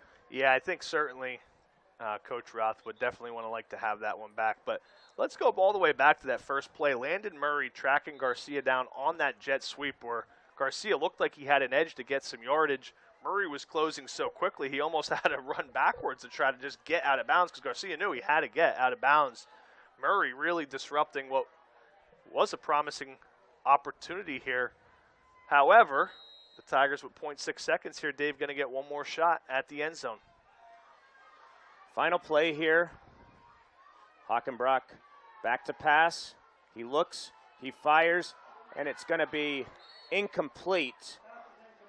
It was short, and that'll be the final play of the half. Before you wrap it up there, Dave, just quickly on that play, Hockenbrock with just a short drop. I'd like to see him really get back, give his receivers some time to get into the end zone. That ball was out, and never even actually made it to the goal line. When you're trying to basically a Hail Mary there at the end, I think you want to get at least a 5-step drop, get into a position where you can step up and make a throw and give your receiver a chance in the end zone. But nonetheless, Dave, if you just want me to wrap it up here while you write your stats, Southern Columbia does lead 14-13 as we head to halfway. We're going to take a short break, come back with our halftime stats. You're listening to the best of Coal Region and Central Susquehanna Valley football on the Black Diamond Sports Network, where you can always get your game on. Shimmock's Furniture World is gearing up for football season with deals on the best seats to watch the big game. Come into the all-new location at 121 East 5th Street in Mount Carmel for 3 floors of beautiful furniture and pick out your game day recliner, starting at just $2.99. Shimmock's has been selling happiness since 1915 and is proud to support high school athletics and band programs. Shimmock's offers great savings in every department, every day, and as always, offers 12 months no-interest financing, free delivery, setup, and removal of old items. Shimmock's Furniture, 121 East 5th Street, Mount Carmel, and Shimmock's.com, selling happiness and celebrating over 100 years serving you. Old City Bagel, located at 608 Mill Street in Danville, is open Wednesday through Sunday, 6:30 a.m. to 2 p.m. They offer daily variety of in-house freshly made bagels and an array of handcrafted drinks, with a tap system to include nitro cold brew, coffee, and homemade Southern sweet tea. Old City Bagel has gift baskets and gift cards available, along with a rotating variety of baked goods. If you're planning an upcoming meeting or event, call them for catering options at 570-271-9577. Online ordering and DoorDash are available. Old City Bagel, 608 Mill Street in downtown Danville. Sealands Grove Ford, home of the Mr. Sharpie and the Sharp Pencil Deal, is proud to be celebrating 70 years serving Sealands Grove and the surrounding areas. From new and used sales to parts and service, Sealands Grove Ford aims to provide a truly stellar automotive experience. Stop by and visit us at the Bridge in Sealands Grove or call 570-374-8131 to speak to our sales team. Sealands Grove Ford is happy to be supporting Mifflinburg athletics during the 2024 season. Go Wildcats. Pave It Inc. since 1987, servicing the surrounding area within a 100-mile radius. Free estimates are available for both residential and commercial properties. Pave It Inc. professional services include asphalt paving, seal coating, excavation and utility services, concrete delivery with a 1-yard minimum, concrete block, and in-ground pool installation. Call Pave It Inc. at 570-988-1899. Check out their website at www.pave-itinc.com and their Google reviews. Pave It Inc., the area paving experts. Klasick & Associates, 101 West Independent Street in Shamokin, is a full-service certified public accounting firm. At Klasick & Associates, the goal is to serve their clients in the most professional, efficient, and cost-conscious manner possible. Klasick & Associates' overall team-player approach ensures that their success is directly related to the success of their clients. Contact the Shamokin office simply by dialing 570-648-6386. Klasick & Associates takes great pride in being big enough to serve, but small enough to care. So we're back here. Tigers leading 14-13. The Wildcats will get the ball to start the second half. And at this time, we're going to bring you tonight's halftime stats. The halftime stats are being brought to you by the Welsh family, GDK Development of Shamokin, and its subsidiaries, the Burger King, with locations in Elysburg and Sunbury. We'll start with the Wildcats. Murray's got 2 carries for 16 yards. Martin, 2 carries for 10 yards. Susan, a carry for 0 yards. Through the air, Martin, 5 of 9 passing. However, he has thrown for 150 yards on the dot and 2 touchdown passes with no interceptions. Receiving his passes, Moser, 2 catches for 56 yards and a touchdown. Murray has a 48-yard catch for a touchdown, and Griffith has 2 catches for 46 yards. 4 first downs, all on the big pass plays in the first half for Mifflinburg, and they have 4 penalties for 30 yards. On the other side of things for the Tigers, on the ground, Andrews, 9 carries for 63 yards in both Tiger touchdowns. Pyatt, 10 carries for 53 yards. Garcia, 5 carries for 22 yards. Hockenbrock, 4 for 8. Hopper, 1 for 3. Through the air, Hockenbrock, 6 of 14 passing for 81 yards. No touchdowns, no interceptions. Receiving the passes, Kissinger, 3 grabs for 40 yards. Malakowski, 2 for 16, and Andrews, 1 for 25. Tigers did lose a fumble in the first half. They have 11 first downs, so more than double their counterpart. Tigers have 5 penalties for 40 yards. The halftime stats were brought to you by the Welsh family, GDK Development of Shamokin and subsidiaries Burger King with locations in Elysburg and Sunbury. GDK Development is a proud supporter of all local and youth sports. The Welsh family has been in business for decades and thanks you for supporting them and their local businesses, including the Elysburg and Sunbury Burger King restaurants. Again, thank you for your many years of support and good luck, area athletes and teams, this season from the Welsh family and GDK Development of Shamokin. Mifflinburg's band's on the field. A couple score updates for you. Lewisburg at the half leads Midwest 41-0. In the second quarter, it's Central Columbia 14, Milton 6. Second quarter, shocker, Hollidaysburg leads Jersey Shore 17-13. Montoursville, who Southern will play next, up 21-0 on Central Mountain in the second quarter. Halftime on our other crossover Black Diamond game, it's Mount Carmel area 13, Danville 7. Hughesville trails Bloomsburg 12-7. Muncie leading North Penn Mansfield 37-6. At the half, Warrior Run leads Loyalsock in a tight one, 16-14. Second quarter, Shamokin now in front, 21-6. Line Mountain leads Middletown 27-7 at the half, and Montgomery shutting out Northwest 35-0 at the break. So you're listening to Best of Coal Region and Central Susquehanna Valley football on the Black Diamond Sports Network, where you can always get your game on. We'll be back in 2 minutes.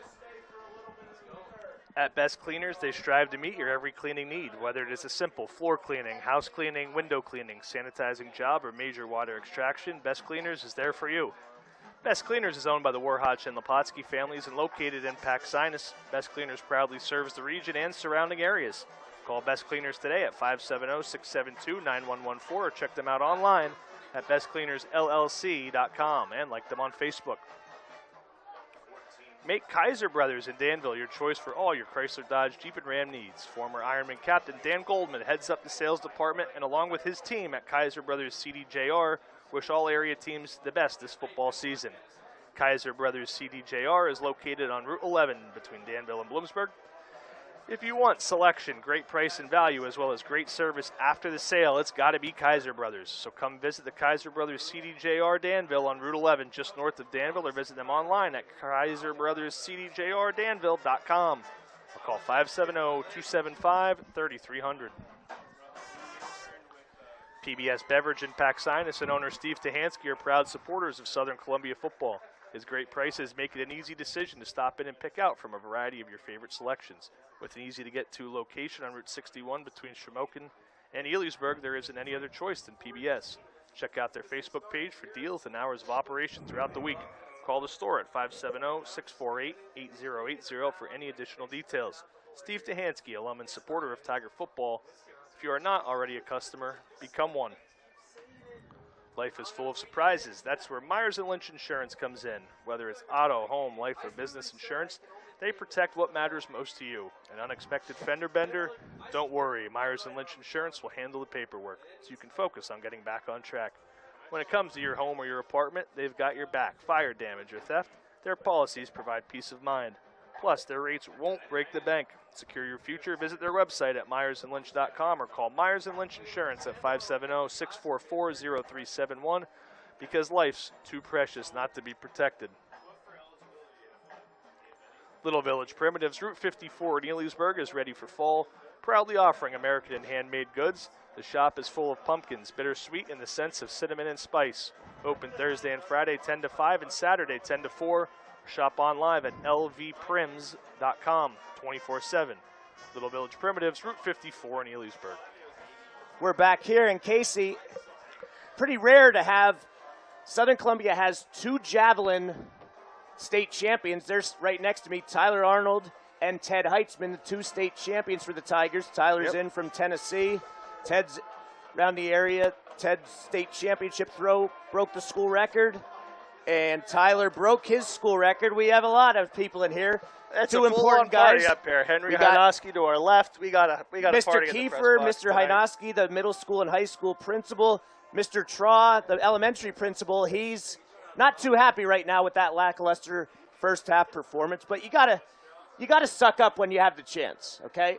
I mean, not many people, and Henry can attest to this. I drove all the way out to Indianapolis to try and get a ticket to his Super Bowl game, but it was $500 just to watch on a big screen outside of Lucas Oil Stadium. He did hook me up, along with Colby Snyder. We got to go to the Super Bowl celebration. I And thought you had to sign a paper that you weren't going to talk about that party after the Super Bowl. I'm not talking about the party afterwards. Not appropriate for the air, but I'll tell you, everybody asked me, how was the Super Bowl party? And I look at him like, what did you just ask me? How do you think a Super Bowl championship party would be? Yes, it was that good. Millions of dollars of food and drinks. Just a superb atmosphere. Actually, Katy Perry, the famous singer, came in, and she got swarmed, so she had to leave right away. Got to talk to some of the guys. It was a great experience. You look at that team Henry played on, the 2006 team. Teddy was the quarterback. The big debate is, which team's the best in Southern history? I don't answer it. Was it the 2006 or 2019 team? The 2019 team, as I'm getting yelled at out of both ears, 2019, from a statistical standpoint, was the best in the state's history. However, Dave, you're outnumbered up here. I wouldn't start pissing these 2006 guys off too much. 2019 was statistically the best team in the state's history, statistically. 16 mercy rules. However, the 2006 team could hit. Physical bunch, so you can't ever find out about it. Maybe someday in heaven we can play that game out. It's anarchy here at Jim Roth Field. All chaos is broken loose. The diff, that's our Dave Fegley over there calling the shots. We still got 3.5 minutes to go here until we resume what is an exciting game of football in itself here today between Mifflinburg and Southern Columbia. 14-13, the Tigers lead. As I got to say bye to the GOAT, Tyler Arnold here. Rocky Top, Tennessee. Boy, jealous of that boy every time I see pictures of Tennessee University. Of course, Tyler throwing the jab for Tennessee. Just an awesome experience. With that, Dave, I think we'll take a quick commercial break. Be right back before we resume second half of play here. Again, you're listening to the best of Coal Region and Central Susquehanna Valley football on the Black Diamond Sports Network.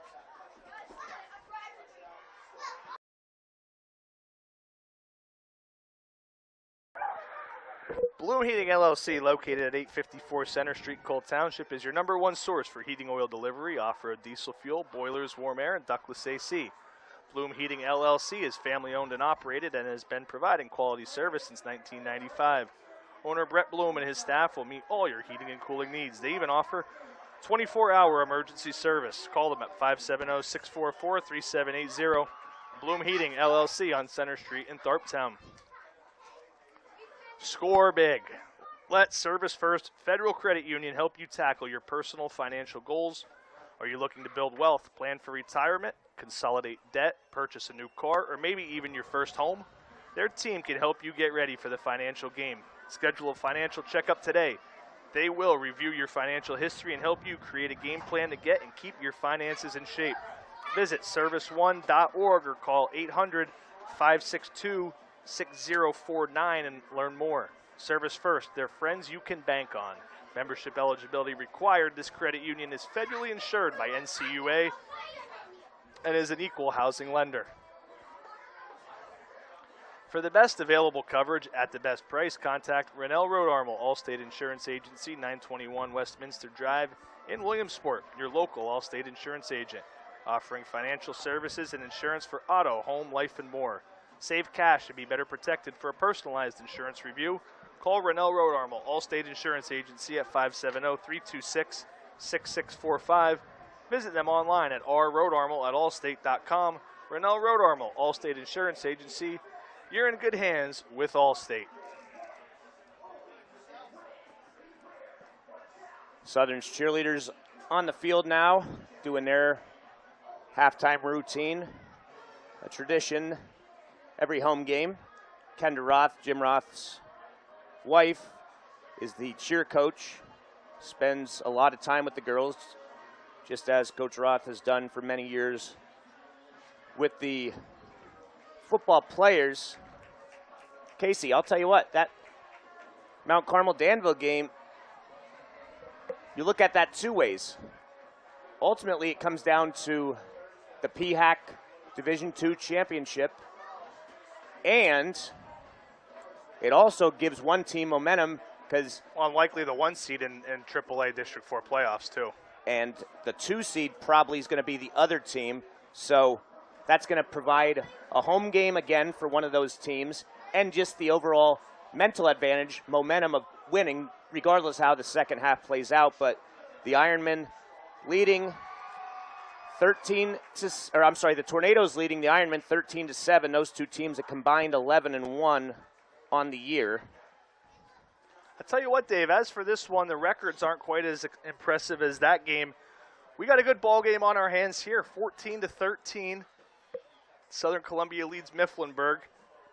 Mifflinburg's gotten in the end zone twice with some explosive plays down the field in the passing game. Southern Columbia, they've really gotten their grounded pound game going that we said they desperately needed to coming into tonight. I'm really excited for this second half. I think both teams had a lot of what they saw in that half. Obviously, some stuff to clean up. But I don't know about you, but I think we're in for a good finish here. And the Wildcats will get the ball to start the third quarter. Trailing 14-13, has right now on the field Coach Cody Botts for Mifflinburg is getting interviewed as the Tigers run right near him. Again, we hope you're tuning in to the Black Diamond Sports Network website, but you can also turn on the Southern Columbia Area Athletic YouTube page, and our voices from the Black Diamond Sports Network are live there. It's pretty remarkable, the technology these days. It's through Hudl, the Hudl camera, and nobody controls that. It actually brings people back and forth. So we're going to take another minute break. We'll be back as both teams make their way onto the field for the third quarter kickoff. Penn's Tavern, a historic waterfront restaurant located along the beautiful Susquehanna River on Route 147 just south of Sunbury and Fisher's Ferry, promises a memorable dining experience. For reservations, phone 570-286-2007. Penn's Tavern, a historic waterfront restaurant, 113 River Road, Route 147, Fisher's Ferry, south of Sunbury. The Scarlet D Restaurant and Tavern, located on the site of the historic Mifflinburg Hotel at 264 Chestnut Street, offers daily specials each week from Wednesday to Saturday. The D kicks off their business week with Build Your Own Burger Night on Wednesday. You can enjoy your custom-made burger while matching wits and trivia at Trivia Night at 7 the same evening. Thursday evening, the D turns their attention to Wing Night with multiple favors to choose from. On Friday, it's haddock, mac and cheese, and stewed tomatoes as the special, followed by surf and turf on Saturday night. Also, check out the Scarlet D on Facebook for their live music calendar. So when you're ready for a fun night, remember the Scarlet D. And the Tigers D is going to be coming out here to try and start Mifflinburg's offense. So, Casey, what do you expect out of the Wildcats here to start the third quarter? Well, I tell you what, Dave, they've done a good job getting some of their best skill players in some space. I'd expect them to try to get the ball in the hands of Landon Murray. He had a big kick return that didn't actually result in any points, but he had the last touchdown. He's been really successful both on reverses and through the air. I'd like to see him get it out quickly from the hands of their quarterback, Chad Martin, try to get him maybe not under as much pressure as he's faced early on in that first half, but I think Mifflinburg's got to be excited what they have on offense. And as far as defensively for the Tigers, keep creating pressure when the Wildcats go to pass. Make sure you're sticking to your assignments down the field and in your proper coverage zones if you're in zone, or if you're in man, stay tight on your man's hip. Try to be able to make a play on the ball. I'm sure Andy Mills went over a couple of the breakdowns with the team and got them corrected. So looking for some good football here as Dave re-enters the press box. About to kick off, it'll be Carson Shadle for the Tigers, kicking from his own 40. Murray and Moser back deep for the Wildcats. It's going to go to Murray at about the 20-yard line. Murray gets across the 30. It's going to be Caius Morrow making the stop. Wildcats will have it from their own 34-yard line.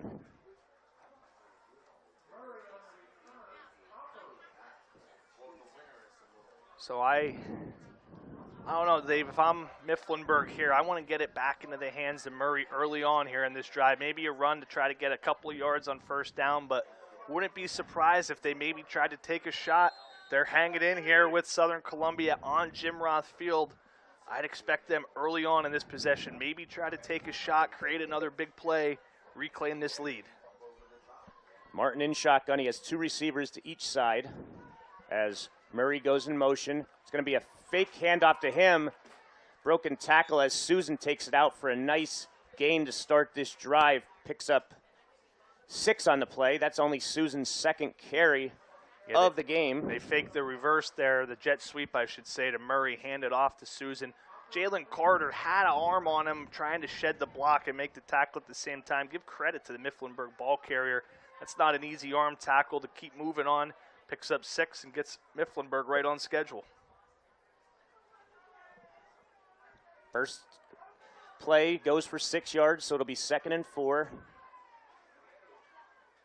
It's going to be a handoff to Murray. It's actually a fake as it's a pass, and it's going to be either a holding or a pass interference. Might be offensive as Kissinger had a better chance of coming back to get that ball. Oh, they called it defensive pass interference. Wow. It looked like here that, like you said, he was trying to hold Kissinger from going back to make a play. That was an easily interceptable ball, underthrown on the reverse pass. Mifflinburg dodges a bullet there. Not only does he have the ball picked off, but picks up a pass interference. Going to give them an automatic first down on the play. Takes it all the way to the Tiger 45-yard line. That's the 5th first down of this game for Mifflinburg.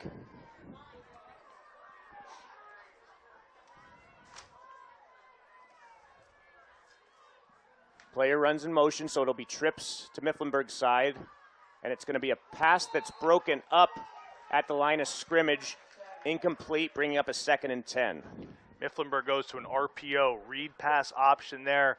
Quarterback was going to run it at first, but he tried to swing it out to his perimeter. Great job by Nathan Gallagher staying in his assigned lane, gets his hands up nice and tall, bats down the pass, forces the incompletion. Yeah, Gallagher comes in 6'2", so did a good job there of maintaining his area, got his hands up to force the incompletion.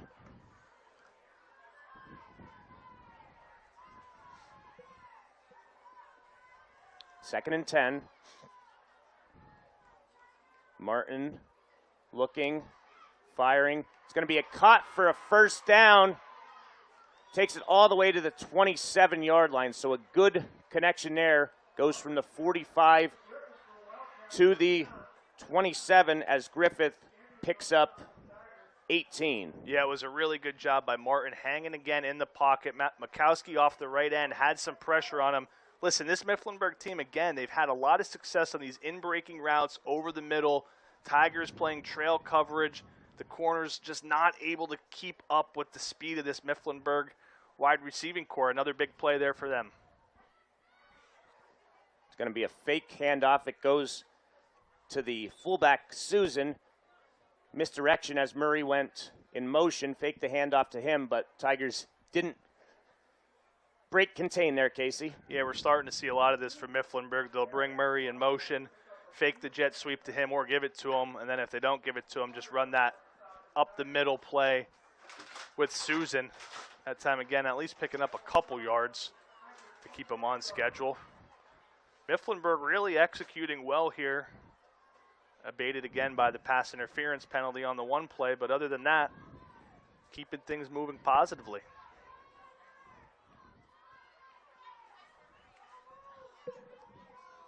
Back to passes Martin. He looks, he fires, and it's going to be, we'll see if he got in bounds. Yes, he did. It's going to be a touchdown pass to Murray. This one goes 25 yards to put Mifflinburg back in front. Just, you can't really draw it up any better if you're Mifflinburg. All the time in the world back there for Martin to deliver. A long route there as it's a corner route breaking out to the far pylon. Martin puts it on a dot over the outstretched arm of the defender, Braden Andrews. Great catch, great pass. Mifflinburg with a great play, and they reclaim the lead here. Dominating opening drive, marching right down the field for their third touchdown of the evening. They're going to go for 2 here to try and make up for that PAT miss. Try and make it a 7-point game. See if the Tigers can get the stop here.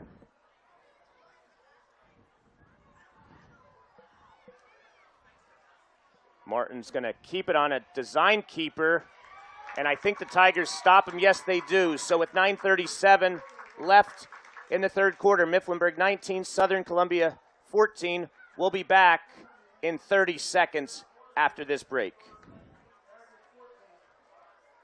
If you are looking to score a touchdown with a new bank, pass the ball over to UNB Bank. Locally owned and operated for over 115 years, UNB Bank provides checking and savings solutions, mobile banking, and low fees. UNB Bank also provides lending that is local with quick response time on applications because decisions are made locally. Score that extra point today with UNB Bank. Call 570-339-1040 or visit unb.bank online. UNB Bank, member FDIC, equal housing lender. So that pass puts Martin over 190. Pretty efficient on just 12 attempts. Absolutely. Real quick, Dave, on the 2-point conversion, really nice job by Jalen Carter to stuff the middle there. Martin thought he could have had a QB power to get this back to a 7-point game, but now just a 5-point game after 2 missed conversions, one a PAT, one a 2-point, but those points, as Mifflinburg has learned to find out against Mount Carmel, really can come back to bite you. Garcia takes it from his 19 out across the 30, and he's going to be stood up there by Griffith at the 30-yard line where the Tigers will take over, trailing 19-14. Okay, so Mifflinburg just came out. They executed perfectly their offense that we thought they would. I would expect Southern Columbia, after really finding success on the ground game, to come out here, try to reestablish that here in the second half. Tigers have a receiver to the near side in their wing T formation. Tight end on the opposite side of the field. Hand off to Pyatt, and he's not able to do anything.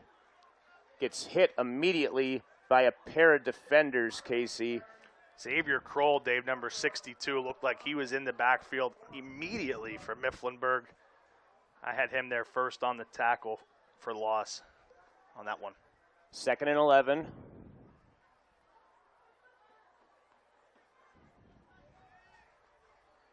From the 29, hand off to Andrews, tries to stretch it outside, and he's not going to get anything. Maybe he got back to the line of scrimmage, but a host again of Wildcats in hot pursuit to make the stop. Yeah, Dave, I don't know. There it looks like he got Grady Garcia and Jude Bremage in the pool and guard. They're kicking out that lane on that fly sweep. Looks to be a cut up near the hash mark.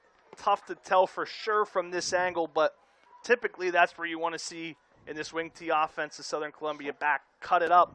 I thought there was some space there, but now 2 plays of virtually nothing leave the Tigers in a 3rd and long right off the bat here on their opening drive of the second half. Hockenbrock back to pass, looks, fires. He completes it to Malachowski, and give Malachowski credit. He did not have the first down, but he fights forward for a gain of 12 to move the sticks. Wow, Hockenbrock under immediate pressure. He gets whacked, delivers the ball still on time and on target. Give him a lot of credit as well. And Jace Malachowski caught that ball probably, Dave, 7 yards? Yep. He drug Mifflinburg defenders another 4. Huge necessary third down conversion for this Tiger offense. 1st and 10 from the Tiger 42. Handoff to Garcia. Garcia is going to be tackled after a gain of 2 yards. This time Landon Tucker in on the stop. Yeah, just nothing doing there for the Tigers. Penetration in the backfield yet again. Garcia just did all he could to pick up a couple on that one. 2nd and 8. So we've seen Mifflinburg really stingy up this run defense here to start here this third quarter. Reverse from Garcia to Andrews.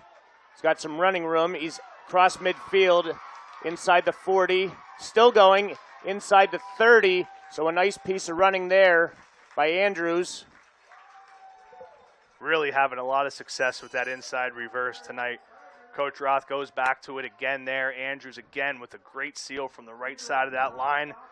Gets to utilize his speed, gets into the open field, keeps fighting for extra yardage. Big chunk play there for Southern Columbia.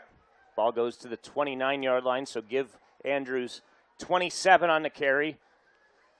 Up to 91 now rushing on the game.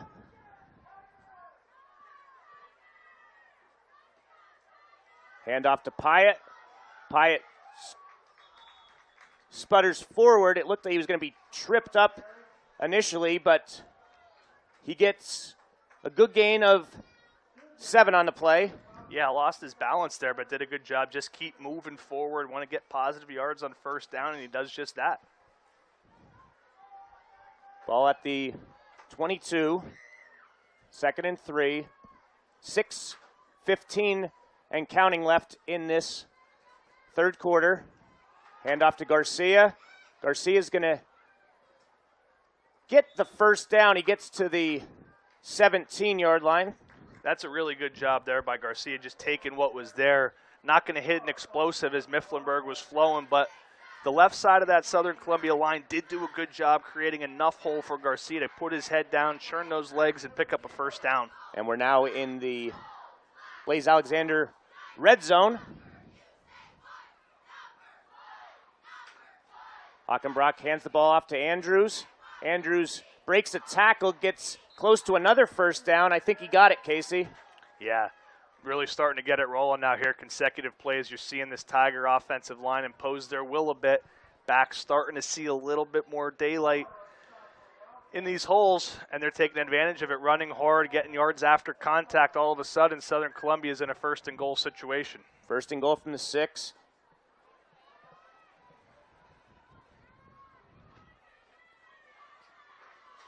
Handoff goes to Garcia, and Garcia gets into the end zone, and the Tigers go back in front. That was a 6-yard touchdown run by Garcia. Wow, take it back to the Jace Malachowski catch on 3rd and long. Fights for that extra yardage. Southern Columbia didn't look back from there. Really got the ground game going again, marching it right down the field. And back and forth we go here, Dave. Now Southern Columbia retakes the lead. Both teams scoring on their opening possessions of this half. Do you go for 2 here to make it a field goal? It appears I certainly think you do, yeah, and they are. Yeah, I think it's a great call here. I don't see the benefit in going up just 2 here. Yep. So it'll be Hockenbrock.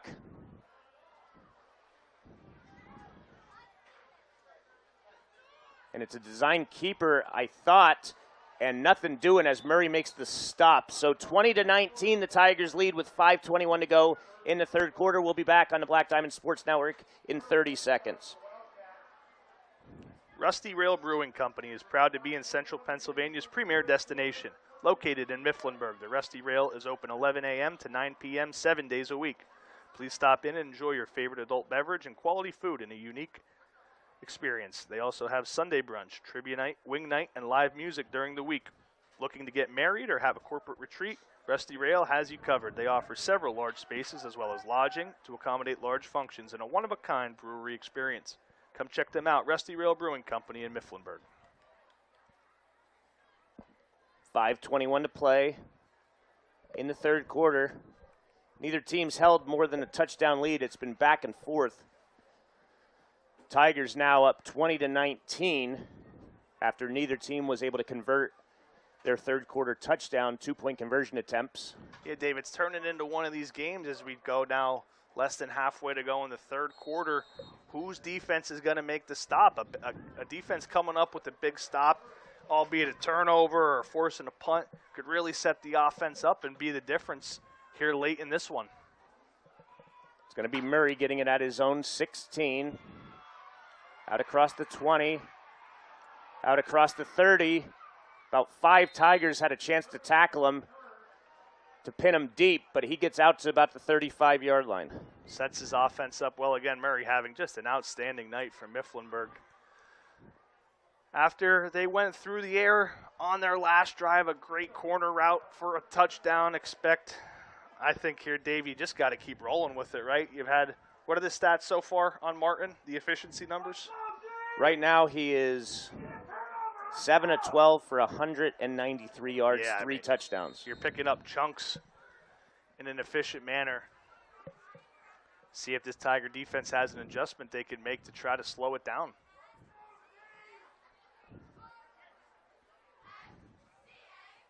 First and 10 from the 35. 2 receivers to each side as Martin's looking over the sideline for a signal. Martin back to pass. He looks, he fires, and it's going to be intercepted on the play by Anthony Martino. Great coverage there by Martino to give the Tigers the ball back. Yeah, absolutely, Dave. Martino, stride for stride with the receiver, goes up and high points the ball exactly how it's taught. Good hands on it, brings it down, and just as we said, a turnover could really turn the tide in this one. Southern Columbia comes away with one. Now, unfortunately, it looks like the receiver on the play is down for Mifflinburg, so all the training and medical staff take a look at him. We're going to take a timeout here on the Black Diamond Sports Network. Trutz Pharmacy, 55 Walnut Street in Mifflinburg, is a locally owned community pharmacy serving Mifflinburg and the surrounding areas. Trutz offers fast, friendly personal care, including a drive-through window, a mobile APP to manage your scripts, and you can call them for free home delivery service at 570-966-8788. A one-stop shop for all your pharmacy and medical needs. Visit them today and experience the Trutz Pharmacy difference. Do you have low back or neck pain? Have you tried treatments that just did not work? Do you feel like you have tried everything possible to get rid of your pain? Well, think again. It is time you try chiropractic. It is time you try decompression therapy. Watto Chiropractic Center in Mount Pleasant Mills offers many different types of treatment, including decompression therapy. Call Dr. Dave Watto of Watto Chiropractic Center, Mount Pleasant Mills at 570-539-2600. Chiropractic today, better health tomorrow. Score update, Casey. Danville now takes a 14-13 lead on Mount Carmel area. So that's back and forth just like this one, just a little less scoring. Also, Shamokin leads Williamsport 28-9 in the third quarter. Black Diamond teams in action tonight. So Anthony Martino, who was the opening game starting quarterback for the Tigers, made that huge play on defense. Tigers start this drive from their own 38 as Pyatt takes it across the 40 to the 41 for a pickup of 3. Xavier Kroll in there again. He's made a couple of nice plays in the ground game, limiting the Tiger ball carriers to some minimal gains.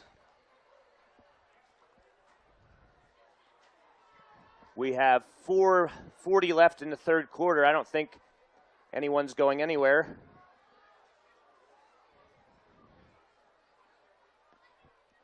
Hockenbrock hands the ball off to Andrews, and Andrews gets hit hard, but he stays on his feet. He's spinning around like a tilt-a-whirl. First down, Tigers. Wow, he got licked there, didn't he, Dave? But yes, he did. Kept moving, spun around, took a couple more hits. Running backs, I got to say, it might be the hardest I've seen this Southern Columbia trio of backs really run the football all year. They're getting a lot of yards after contact today, and they need it. They're running hard. Another first down. This Tiger ground game, best it's looked all season so far. 10-yard pickup there by Andrews. Ball at the 49-yard line of the Wildcats. Garcia on the carry. Gets a nice pickup inside the 45 to about the 44, 6-yard gain. Yep, and this is just what this wing T offense can do. This is just what Coach Roth likes in an offense. Just keep rotating backs, run right, run left, sweep, belly, dive. Just keep the defense a little off balance, keep it moving, picking up 5-6 yards at a chunk. Tiger offense in rhythm. 2nd down and 4 upcoming. Andrews on the carry. He's going to get a first down. He breaks another tackle. He's inside the 30. Still going as he closes in at about the 20-yard line. So give Andrews 23 more on that carry. He's utilizing that spin move, Dave. There again, he hits the spin, keeps moving. Good job by the Tigers front, creating a seam where Brandon Andrews could cut it up, rolling near the red zone now. Ball just outside the 20. Hockenbrock hands the ball off, but it's going to be a penalty, a false start against the Tigers.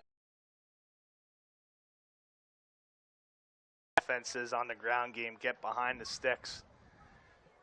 Certainly a momentum killer for sure, Casey. Yeah, and we said, multiple times on those opening couple of possessions, they had some dead ball and forced errors, but they've done a good job cleaning it up until that point.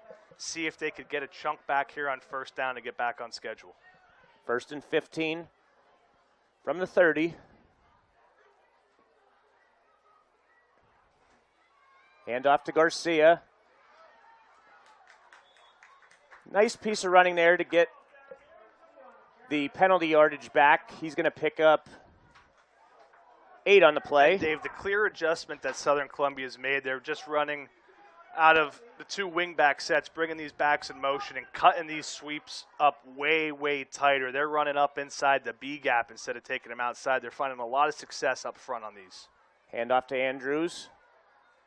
He jumps into a pile of players from both sides.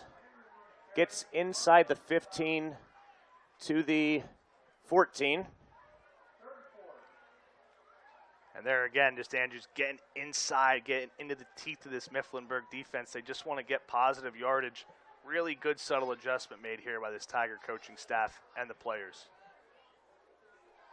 3rd and 4 coming up from the 14. Hand off to Pyatt. Pyatt gets hit immediately by a trio of Wildcats. Looked like it was number 16, Dave, there right off the bat. Is that Reeder? Yep. Big stick by him. It takes a big stick to slow down Pyatt, but he does that. All of a sudden, we got a 4th down on our hands. Tiger offense on the field. This could be a monumental play that goes a long way in deciding this one. 4th and 3 from the 13. Hockenbrock. It's a reverse to Andrews, and he's going to be stopped by the opposing starting quarterback for a loss of a yard. Weren't going to catch him off balance or on the wrong side of the field, that one. Martin read it the whole way, stepped in, made a stick on Andrews, and this Mifflinburg defense, when they needed to, holds in the red zone, gets their offense the ball back. And Dave, just that penalty, you go back to it, 1st and 15. You're moving on schedule as Southern Columbia ground game. You got to get an extra 5 yards. It makes things tough.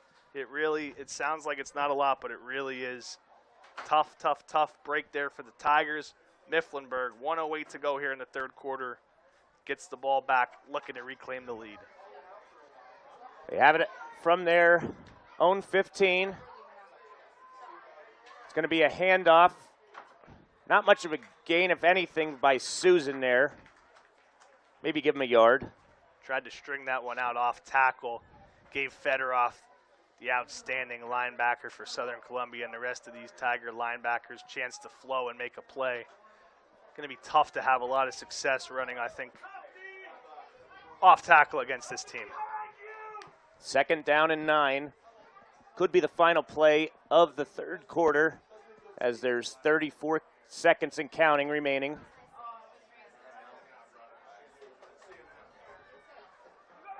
Second and 9 from the 16. Martin back to pass. And he's going to be sacked on the play.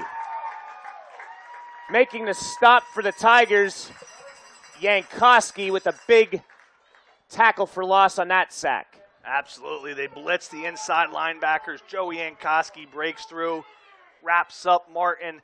Big sack for the Tigers. Just what their defense needed there.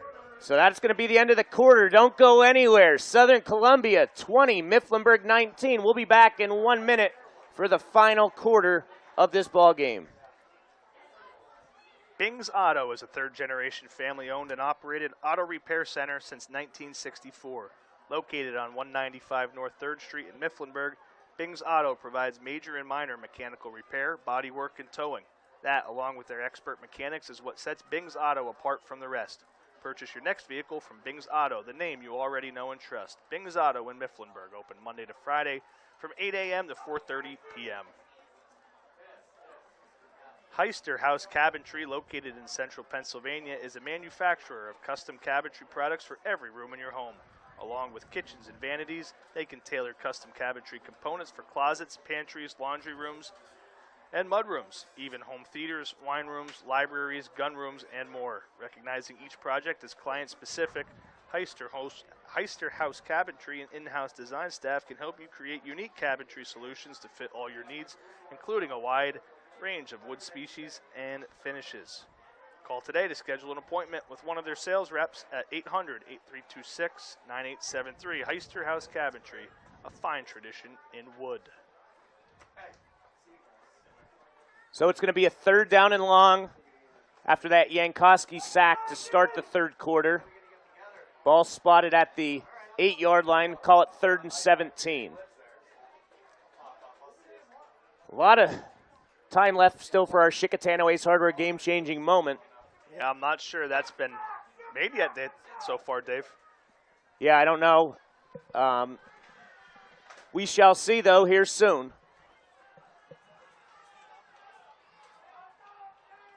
Martin in shotgun. Back to pass.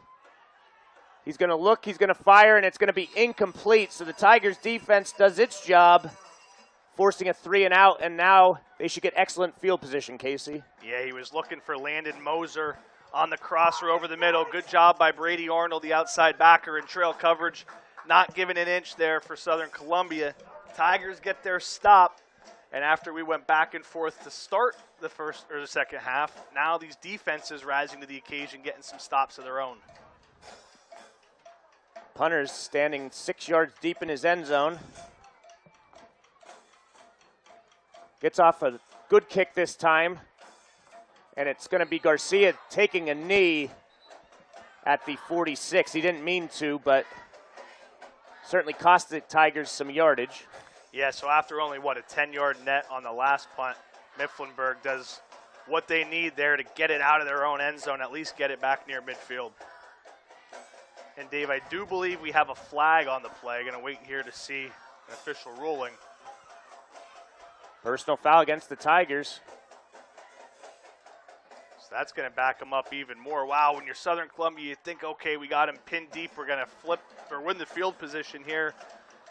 Now Mifflinburg successfully able to flip it. These are the little things in a tight game, you know, when you're not handling teams like in the past that you really got to take care of and be aware of when you're on the field. You can't afford to give away 20, 30 yards of field position. Yeah, I mean, it would have been Tigers, had that punt gone to plan, Tigers would have been around the 30-yard line you would have expected, but now they're back on their own 39-yard line instead of on Mifflinburg's 30. Either way, first down Tigers.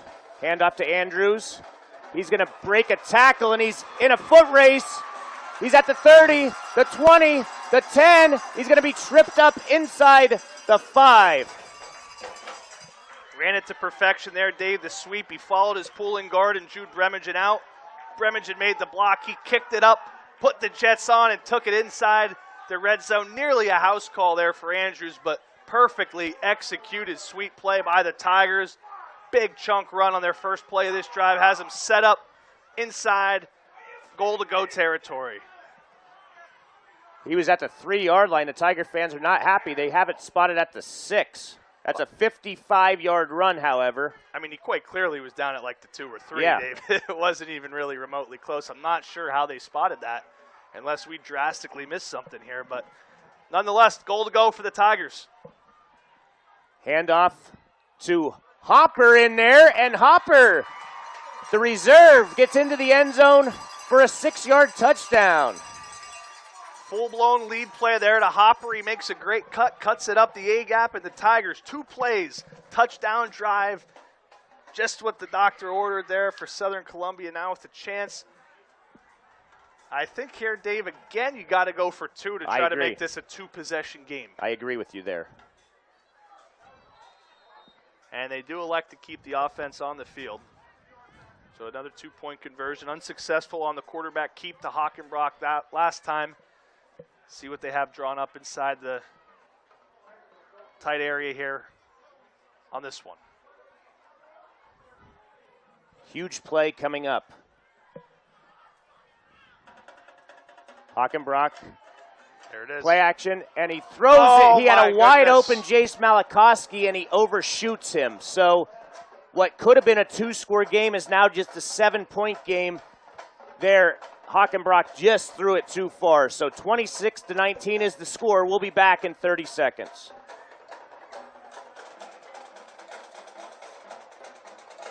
Phil Manny, CEO of the Black Diamond Sports Network, would like to thank the Bernie Romanowski chapter of the PA Sports Hall of Fame for their support of our extensive broadcast schedule featuring local athletic programs. The Bernie Romanowski Chapter Hall of Fame annually recognizes the accomplishments of athletes from Lyon Mountain, Lourdes, Shamokin, and Southern Columbia. For more information on the Hall of Fame, contact Bernie Romanowski Jr.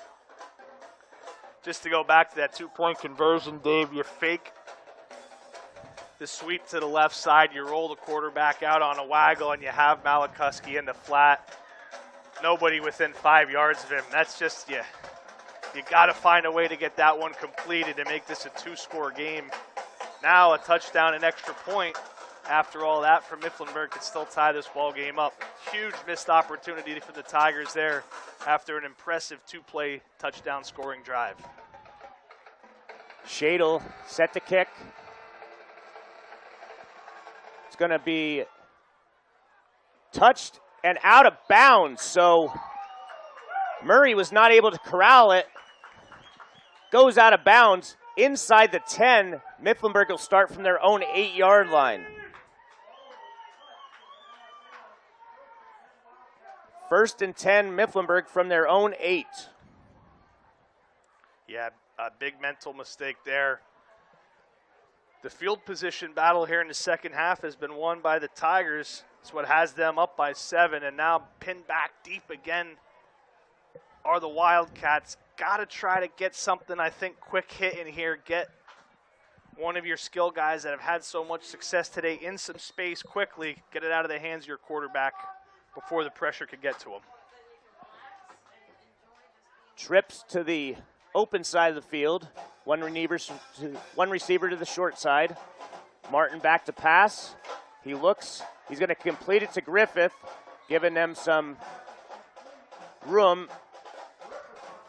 Griffith picks up.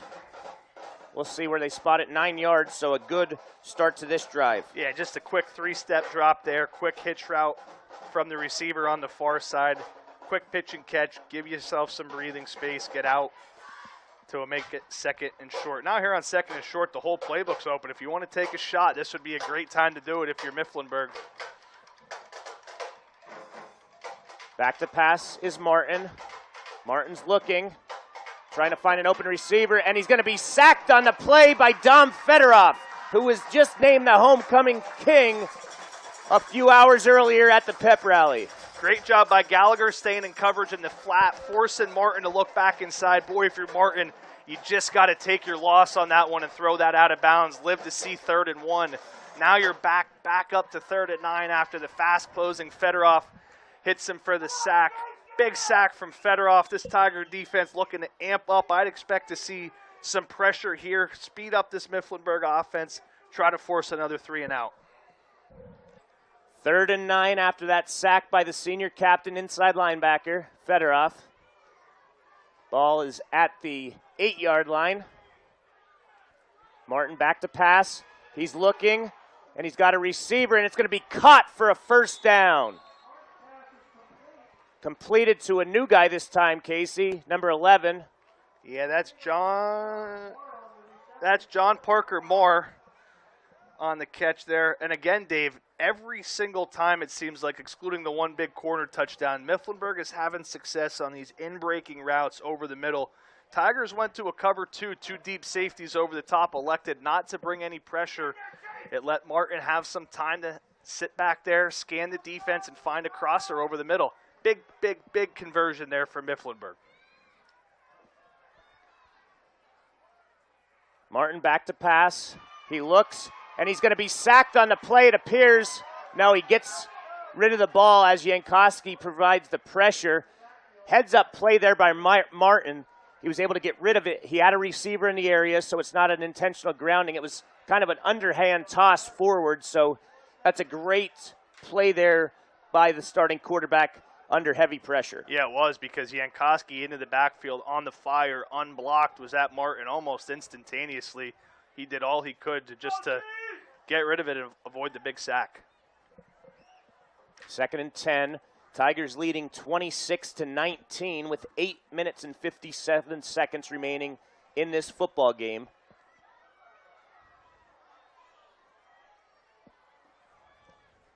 It's going to be a running play here. Tigers do a good job of not overrunning it as Murray picks up just a yard on the play, bringing up a 3rd and 9. Yeah, they've gone back to that jet sweep to Murray time and time again. Southern Columbia starting to figure that one out. The defense flowing nicely to the side of the field. They're running that too. That time only a pickup of 2. And again, we're in a 3rd down and long here. Now, last time Southern Columbia elected to go 2 deep safeties in a 3rd and long. We'll see here. It looks like they have their 4-4 personnel still on the field. I would expect them to dial up some pressure. No, don't let Martin sit back comfortably in that pocket. As this play clock's winding down, Dave, Mifflinburg's going to have to waste a valuable timeout here. Yep. So I guess if you want to talk it over, it's a good time to, but you're right, Casey. That could be costly. So with 8:07 left in the 4th quarter, Southern up by a touchdown. We'll be back in 30 seconds. The Academy Sports Center is a proud supporter of all area teams. The Academy Sports Center is your area headquarters for customized apparel for all team sports. They also feature a complete selection of t-shirts, sweats, hats, hoodies, and other school logo items. If you need trophies or plaques, they make them on site to suit your needs. Stop in and see the friendly, personable owners and staff at Academy Sports Center, located at 18 South Oak Street, Mount Carmel, or give them a call at 570-339-3399. In Danville, the Red Tornadoes just retook the lead 19-14 over Mount Carmel area. Some back and forth games across the state and some high profile matchups. Jersey Shore up 19-17. Good football being played across the district today, and here at Jim Roth Field, certainly no exception. Big 3rd and 8 here, Dave. From the 28. Martin back to pass. He looks. He fires, and it's broken up by Braden Andrews. Good play there as he was intending to connect with Murray. Yeah, Murray on the post route over the top. Tigers did drop back in the 2 deep safety, allowed Andrews to give some help. I got to say, I thought maybe Murray did have some space if Martin got that ball out in front of him. Tigers did bring a little pressure there, though. They brought Jankowski off the right edge, sped him up just a bit. Proved to be the difference, I believe.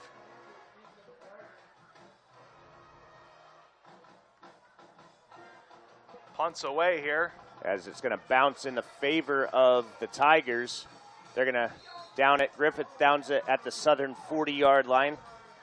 Southern will look to go up 2 scores and eat up a lot of clock That would be the ultimate plan, to get into the end zone but make this a long drive. I guarantee that's the plan here. The Tigers have found a formula that works. Get these halfbacks running downfield quickly, up inside the tackle boxes. I'd expect a lot more of the same here on this drive as they try to close this one out. So it'll be at the 40-yard line. Tigers leading 26-19 with 7:51 remaining in this game. Game full of a lot of action. Handoff goes to Andrews. He sputters forward to the 45-yard line for a gain of 5. Closing in on 200 yards, Casey is at 196 rushing. Wow. Much needed and a big game from a guy they expect to lead them back there. And again, they just bring him off the motion from the wingback spot, hand it to him, gets it upfield quickly. 5 yards on first down is your best friend in this game. Keeps the clock moving, keeps you ahead of schedule. Exactly what Southern Columbia wants to do here. And they'll let the play clock tick under 10, using every second that they can to their advantage. Handoff to Garcia. We have a flag, and it's a false start against the Tigers. Yeah. Again, when the Tigers get momentum, they find a way to shoot themselves in the foot with mental errors. Yeah, there's really no words, Dave. I mean, you just can't have it. You go on applauding them and tell them how good of a job they just did picking up 5 on first down, staying ahead of schedule. Now it's like you picked up nothing, 2nd and 9, basically 2nd and 10. And going to have to find a way to pick up a chunk gain here. 2nd down. Handoff goes to Andrews, and he gets out to about the 47-yard line. So that pickup of 6, Casey, gives him his first career 200-yard rushing game. Wow, very impressive from Andrews. Came into today's game with 385 yards on the year. He's got over half of that here in just one game. Had 152 last week, Casey, so over 350 rushing yards combined for the junior the last 2 games. 3rd down and 3 from the 47. Handoff to Andrews again, and he's going to be stuffed short of the first down. He was able to pick up a yard or 2. Decision time, I don't think it's a decision at all. I think if you're Coach Roth, you got to go for this near midfield, a chance to score game. If I'm the Tigers here, I think it's close enough. I'm looking to go tight splits, double tight, power to Pyatt, the fullback. Just let him try to churn forward to pick up a couple of yards. What do you think, Dave? Yeah, and they have Fedorov in as the other tight end opposite of Mal Akoski. 4th and 2 from the Tiger 48.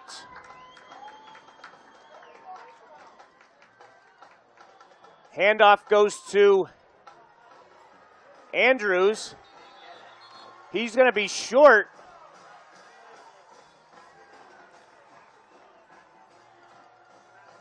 He did not pick it up. Did not get it. Great job in pursuit by this entire Mifflinburg defense. There was absolutely nowhere for him to go. Surprised they went to Andrews 4 straight plays, but he's been the workhorse tonight. And Mifflinburg now, all of a sudden, after capitalizing on another Southern Columbia penalty, with 5:45 to go in the 4th quarter, has the ball in Tiger territory where a touchdown and extra point can tie this football game. So those penalties, 5 yards, 10 yards, 15, doesn't matter. They're at inopportune times for the Tigers, as Mifflinburg will have it from the Tiger 49. Martin back to pass. He's going to pass it to Murray. Murray breaks 1 tackle, but it's going to be stopped near the line of scrimmage. Kissinger came up from his cornerback position to make the stop. Yeah, really good job in support there by Kissinger, and then Fedorov flowing from his middle linebacker spot. Because Murray's dangerous in open space. He almost got to it, but they wrapped him up before he was able to get moving. A final score on the Black Diamond Sports Network. Shamokin retains and moves on as an undefeated team. They defeat Williamsport by a score of 28-16. So the Indians 7-0. Obviously the last game of the regular season against the Red Tornadoes for the Coal Bucket. That should be one of the best ones ever in that historic rivalry. Martin back to pass. He looks incomplete, intended for Griffith. It's going to bring up a 3rd down and 10. Yeah, that one just got away from him. It looked like Griffith maybe on the stop, the hitch route out there, had an opportunity to make a play on it. Throw just went wide right. Excuse me. So now 3rd and 10. If I'm Mifflinburg here, all my success in the middle of the field has come over the middle of the field. Try to get a couple of concepts where Martin could read the defense, perhaps hit a crossing pattern. 3rd and 10. Martin back to pass. He looks, he fires, and it's going to be caught for a 1st down. And that is exactly what Mifflinburg did. 3-step drop there from Martin, able to give his receiver some time to hit that crossing drag over the middle, picks up a 1st down. Tigers have not been able to stop Mifflinburg on those crossers over the middle so far today. That's a 14-yard pickup by Griffith to move the sticks.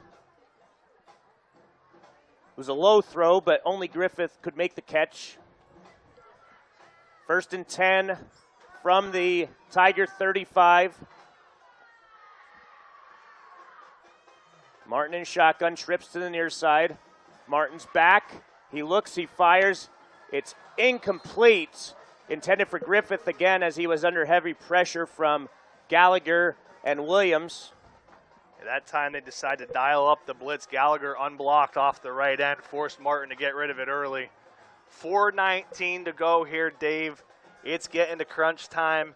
Can this Tiger defense hold here in their own end, or can Mifflinburg break through finally here after getting stopped their last few possessions? Of course, they scored the opening possession of the second half to take the lead.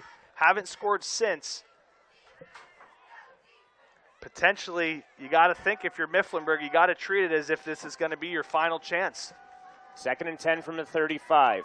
Martin back to pass. He escapes pressure, or doesn't he? No, he doesn't. He's going to be sacked. Yankowski on the sack. And Williams also around there.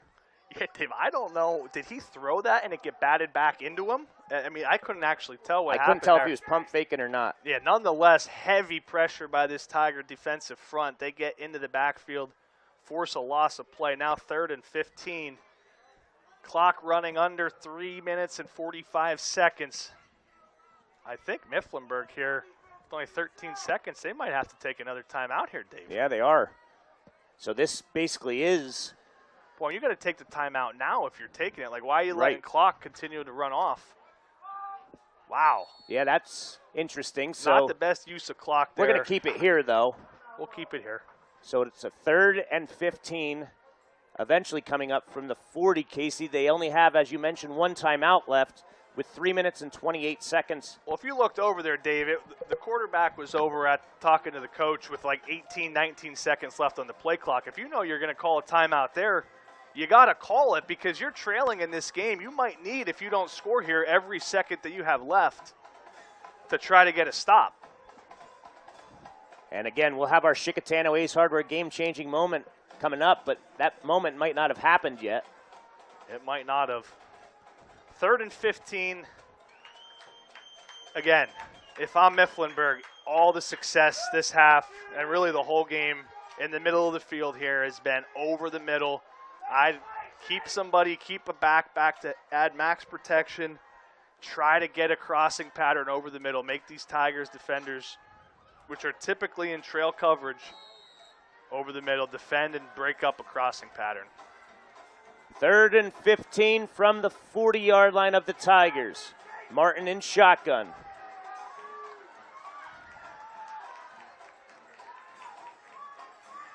Play action pass. Martin's rolling out to his right.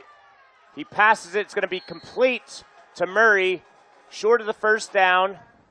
Goes from the 40 to the 31. So 4th down, certainly 4-down territory. Interesting. They opted for a play action there on 3rd and 15 roll out to the right. He did find him. They did pick up some yards and make it 4th and manageable. This is a monumental play here. A stop for the Tigers would have them in a great position looking to close this one out. I don't know if I'm Andy Mills, Dave. I am dialing up pressure here, making Martin make a quick decision. I'm bringing the house. I'm bringing Fedorov. Get after him quick. 4th and 6 from the 31. Martin's back. He looks. He fires, and it's going to be caught for a first down. Takes it from the 31 to the 15. That catch was made by... Looked like Landon Moser, Dave, going up and making that high point, and it just a soft lob pass over the middle. The Tigers did bring the heat. He was on it, but a great catch by Moser, and the Mifflinburg Wildcats needed it. They stay alive in this one as the clock ticks now under 3 minutes to go in the 4th quarter. They are in the red zone, looking to strike and tie this thing up on Jim Roth Field. 1st and goal inside the Blaze Alexander red zone. From the 15. Flag on the play.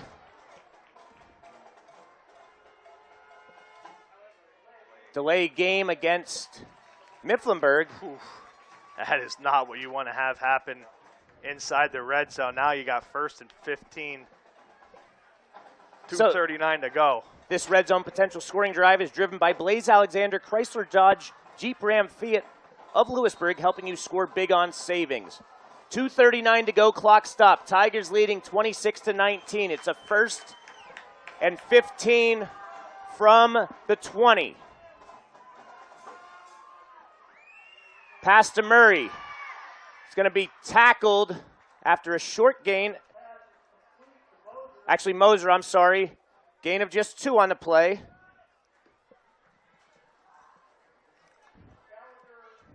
Gallagher on the stop. So 2nd and 13 now from the 18. Clock is at 2:15 and counting. Yeah, and at this point now, if you're Mifflinburg, you're certainly, I think you're probably trying to take all the time off the clock. You're either going to score and either try to tie it or go for 2 to win it, but you're not going to give Southern another opportunity to get the football back either way here.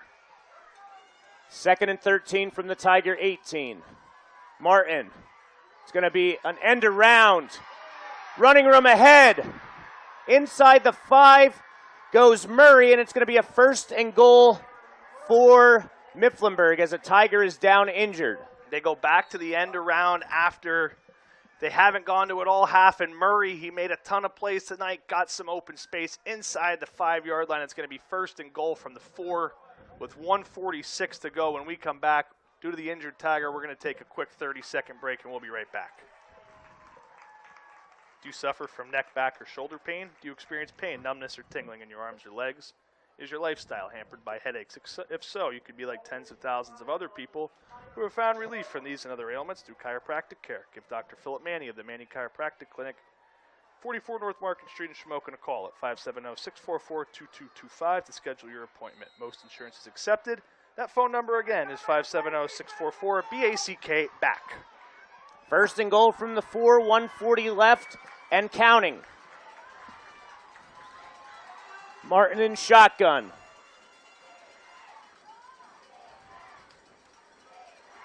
Martin's going to keep it on a design keeper. He pushes forward. Is he in for the touchdown? No, they're going to mark him short at the 1-yard line. Great motion there. They motioned out the back out of the backfield to see what defense was in. Fedorov had to go with the back, so they knew the Tigers were in man coverage. Instantly, Martin kept it up the middle in that voided gap. Mifflinburg now under a minute count, and they're going to drain this all the way down. And Casey, with a 1-5 record, if they score, I'm almost guaranteeing they're going for 2. I think you have to. I would have taken a timeout if I'm Coach Roth there. You got to try to save some time. You have 3 timeouts left. That would have been timeout all day. But nonetheless, here we go. 2nd and goal from the 1. Martin, swing pass, and it's dropped. Oh, it's my dropped. goodness. It was a walk-in touchdown for Marr, and he drops it. They faked the motion last time, ran it up the middle. That time he was wide open. Dave, he could have walked into the end zone. Oh, no, a drop. Now 3rd and 1 with the clock stopped. The Tigers don't have to use a timeout. 3rd and goal from the 1-yard line. Martin's going to be under center this time. You wonder if it's going to be a keeper up the gut. It is. Martin keeps it, and Martin gets into the end zone from a yard out with 36 seconds remaining. Wow. Now here's the question, Dave. What do they elect to do? I go for 2 if I'm their coach.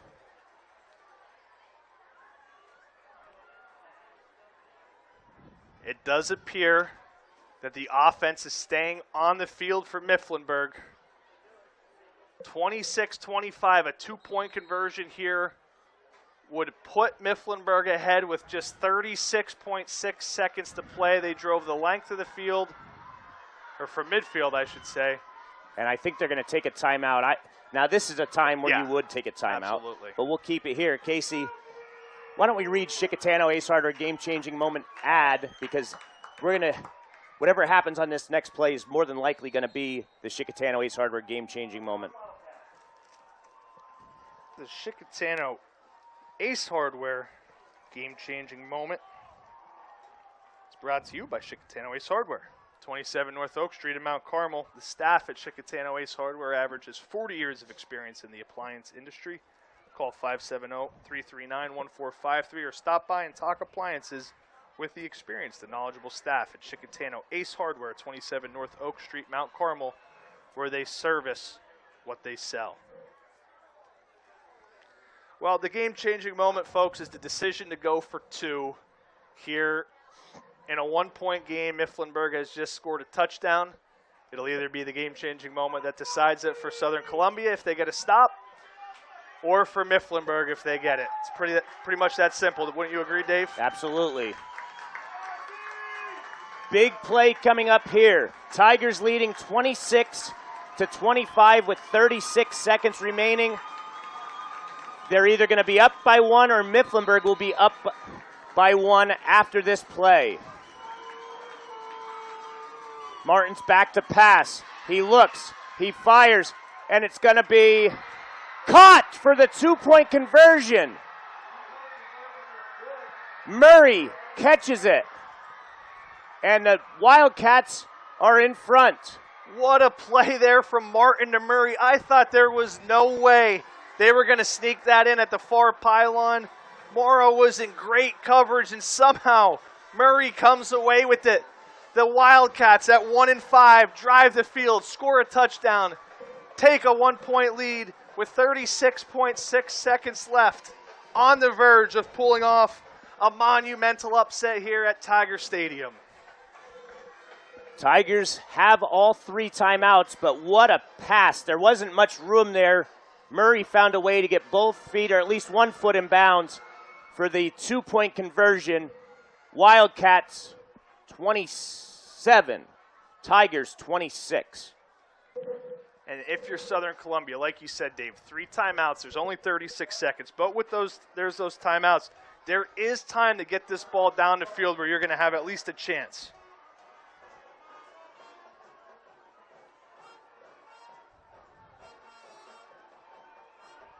Southern's sidelines in shock as the Wildcats fans come to life.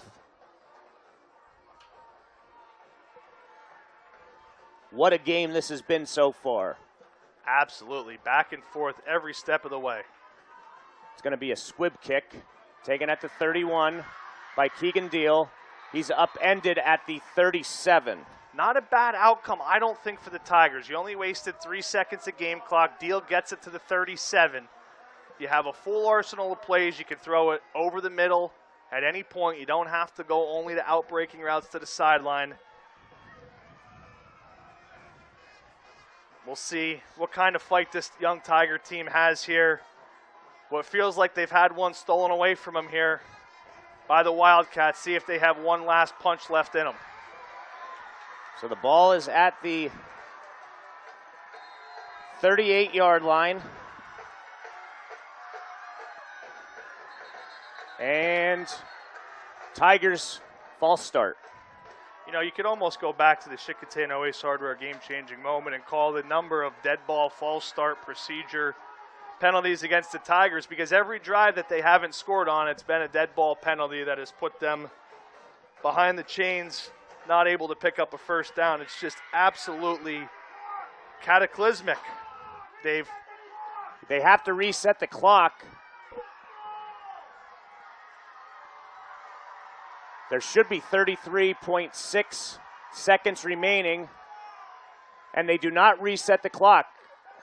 They put it to 32.7. Which that doesn't make any sense. No, not quite. Hockenbrock back to pass. He looks, he fires, and it's out of bounds, intended for Malikoski. 2nd and 10 coming up. Malikoski tried to get in there on the seam up the far side. It was a decent ball, but just not a good enough one where Malikoski had a chance to make a play on it. 27.7 to go now. I think if you're Southern here, you got to just get a chunk. You got to get either like a quick slant even, just something where you can call a timeout where you have some positive yards moving forward, see if maybe you break something. Mifflinburg in too deep, safety look.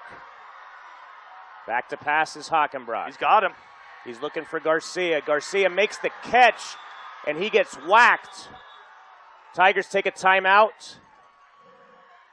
Garcia picks up 10 on the play, and the Tigers will take a timeout. Yeah, I love the play call there. You had to get something back. You had to just get them moving a little bit. You have all these timeouts. With only a couple seconds coming off, you still have 20 seconds left there. Good job by Garcia on the circle pattern to look that one in and absorb that big hit, keep possession, and pick it up. 3rd and 5 from the 43.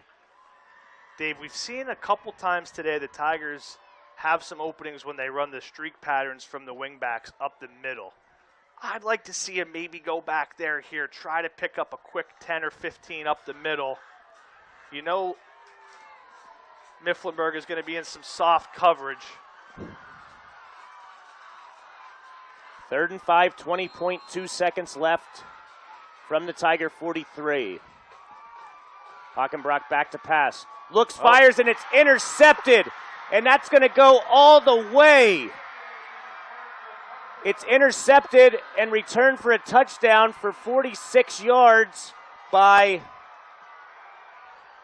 Moser. However, I'm surprised he scored because it's hard to not. Well, theoretically, you've now left the door open by scoring to Southern potentially running a kickback and tying the game, because you can't make this unless you go for 2, which I'm assuming they will. You have to convert a 2-point conversion here to make it a 2-score game. If he just slides and takes a knee there, the game is effectively over. Yep. Nonetheless, a great break on that ball, a bit underthrown from Hockenbrock. And they are, the Tigers that is, unable to mount a rally after Mifflinburg got a few key stops, a big key score. Now, Dave, am I missing something here? This doesn't make... No, it doesn't. The only thing that 34-26, that makes it an 8-point game. Why would you not go for 2 here? I'm not sure, but the kick is up, and the kick is good. I guess now you look at it, you can't lose the game in any circumstance. Well, you went for 2 to win it. I mean, are you really going to? Yeah, I don't know. I don't know. That's, again, 99.9% of the times Mifflinburg is going to come away with a win, but you left 10.6 seconds on the clock. Crazy things could happen, and you just left Southern an opportunity to tie the game with only 1 possession. You got to give it up for this Mifflinburg Wildcats team, though, Dave. They came up with some big stops when they needed to. I mean, Southern had seen that most points of the game was running the ball up and down the field on them. Mifflinburg able to sustain one last drive to win the seesaw battle at the end and then come up with a big pick to seal it. Yep. 34-26 is the score.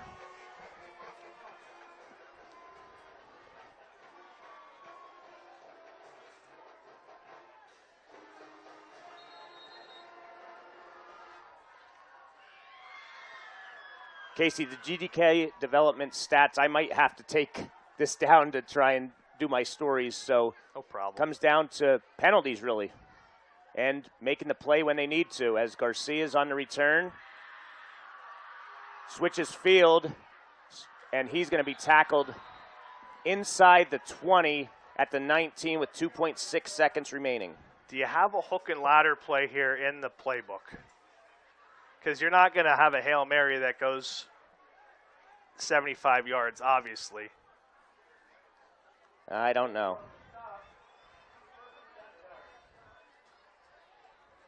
I know when we played, we didn't ever have one, but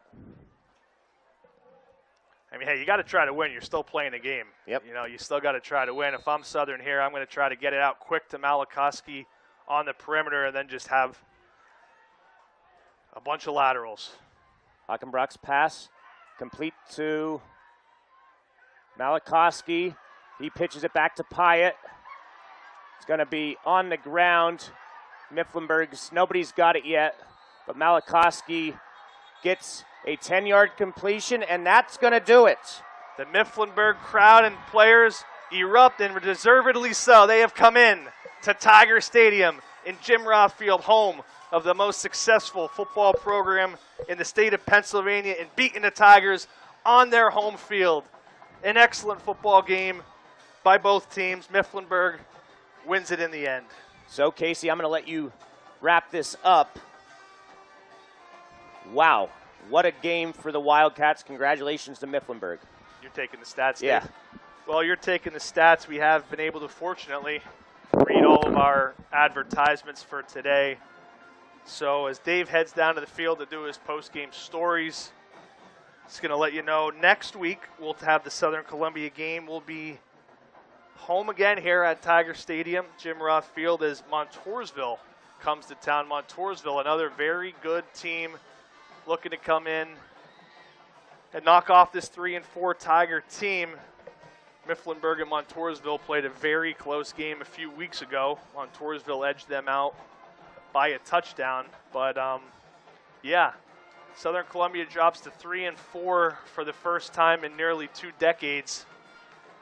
A young team that showed a lot of fight, I thought, today, but at the end of the day, just give all the credit in the world to Mifflinburg as they were able to get the stops that they needed to and then convert on the final drive of the game, basically running the clock down, and the guts to go for 2 at the end instead of just tying it with the extra point, risk losing the game. But hey, you're 1-5, like Dave said. You're at one of the biggest games of these kids' careers here at Southern Columbia. You get a chance to beat Southern Columbia, you got to take it, and that they did. Before we leave the air tonight, I'm going to take this time to thank a number of our sponsors that help bring you the action every single week. We want to start with a few here of our local politicians. We are proud of our county students and student athletes in the Danville, Mount Carmel, Shamokin area and Southern Columbia school districts. Tonight's game was brought to you in part by Northumberland County Commissioners Joseph Klebon, Sam Chicatano, and Megan Beck.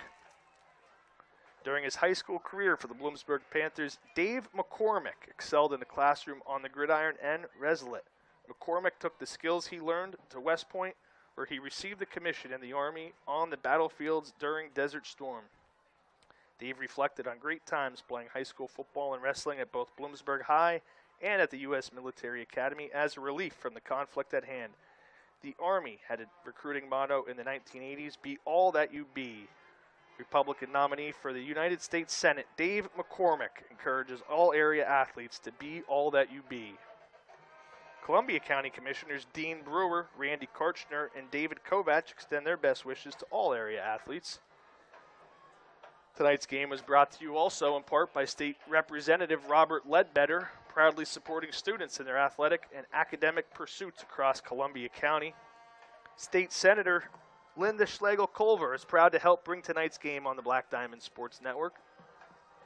Tonight's game was also brought to you in part by State Representative Joanne Stair. Joanne is proud of the student athletes in Mount Carmel, Shamokin, and Southern Columbia schools. Congressman Dan Muser is working hard to serve the 12th counties of the 9th Congressional District, including Columbia, Montour, Northumberland, and Schuylkill counties. United States Congressman Muser wishes all area athletes success in their endeavors both on and off the field and is ready to serve all his constituents. You can contact Congressman Muser at muser.house.gov. And always, you can access live and updated scores for Black Diamond Sports Network broadcast by accessing our X account at Black Diamond SN.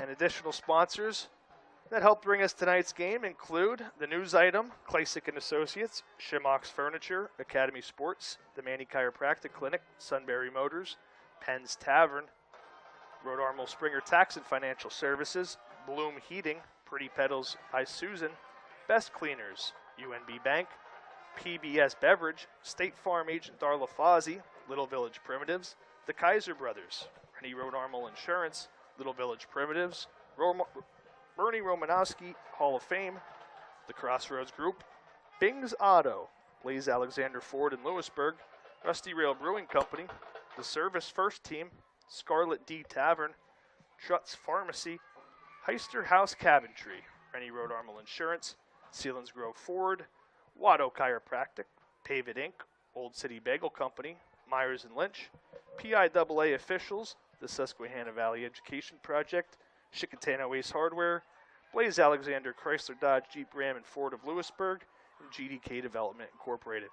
So for Dave Fegley, I'm Casey Savitsky signing off on the Black Diamond Sports Network. Mifflinburg wins a thriller over the Tigers tonight. We'll see you next Friday here from Southern Columbia as Southern hosts Montoursville.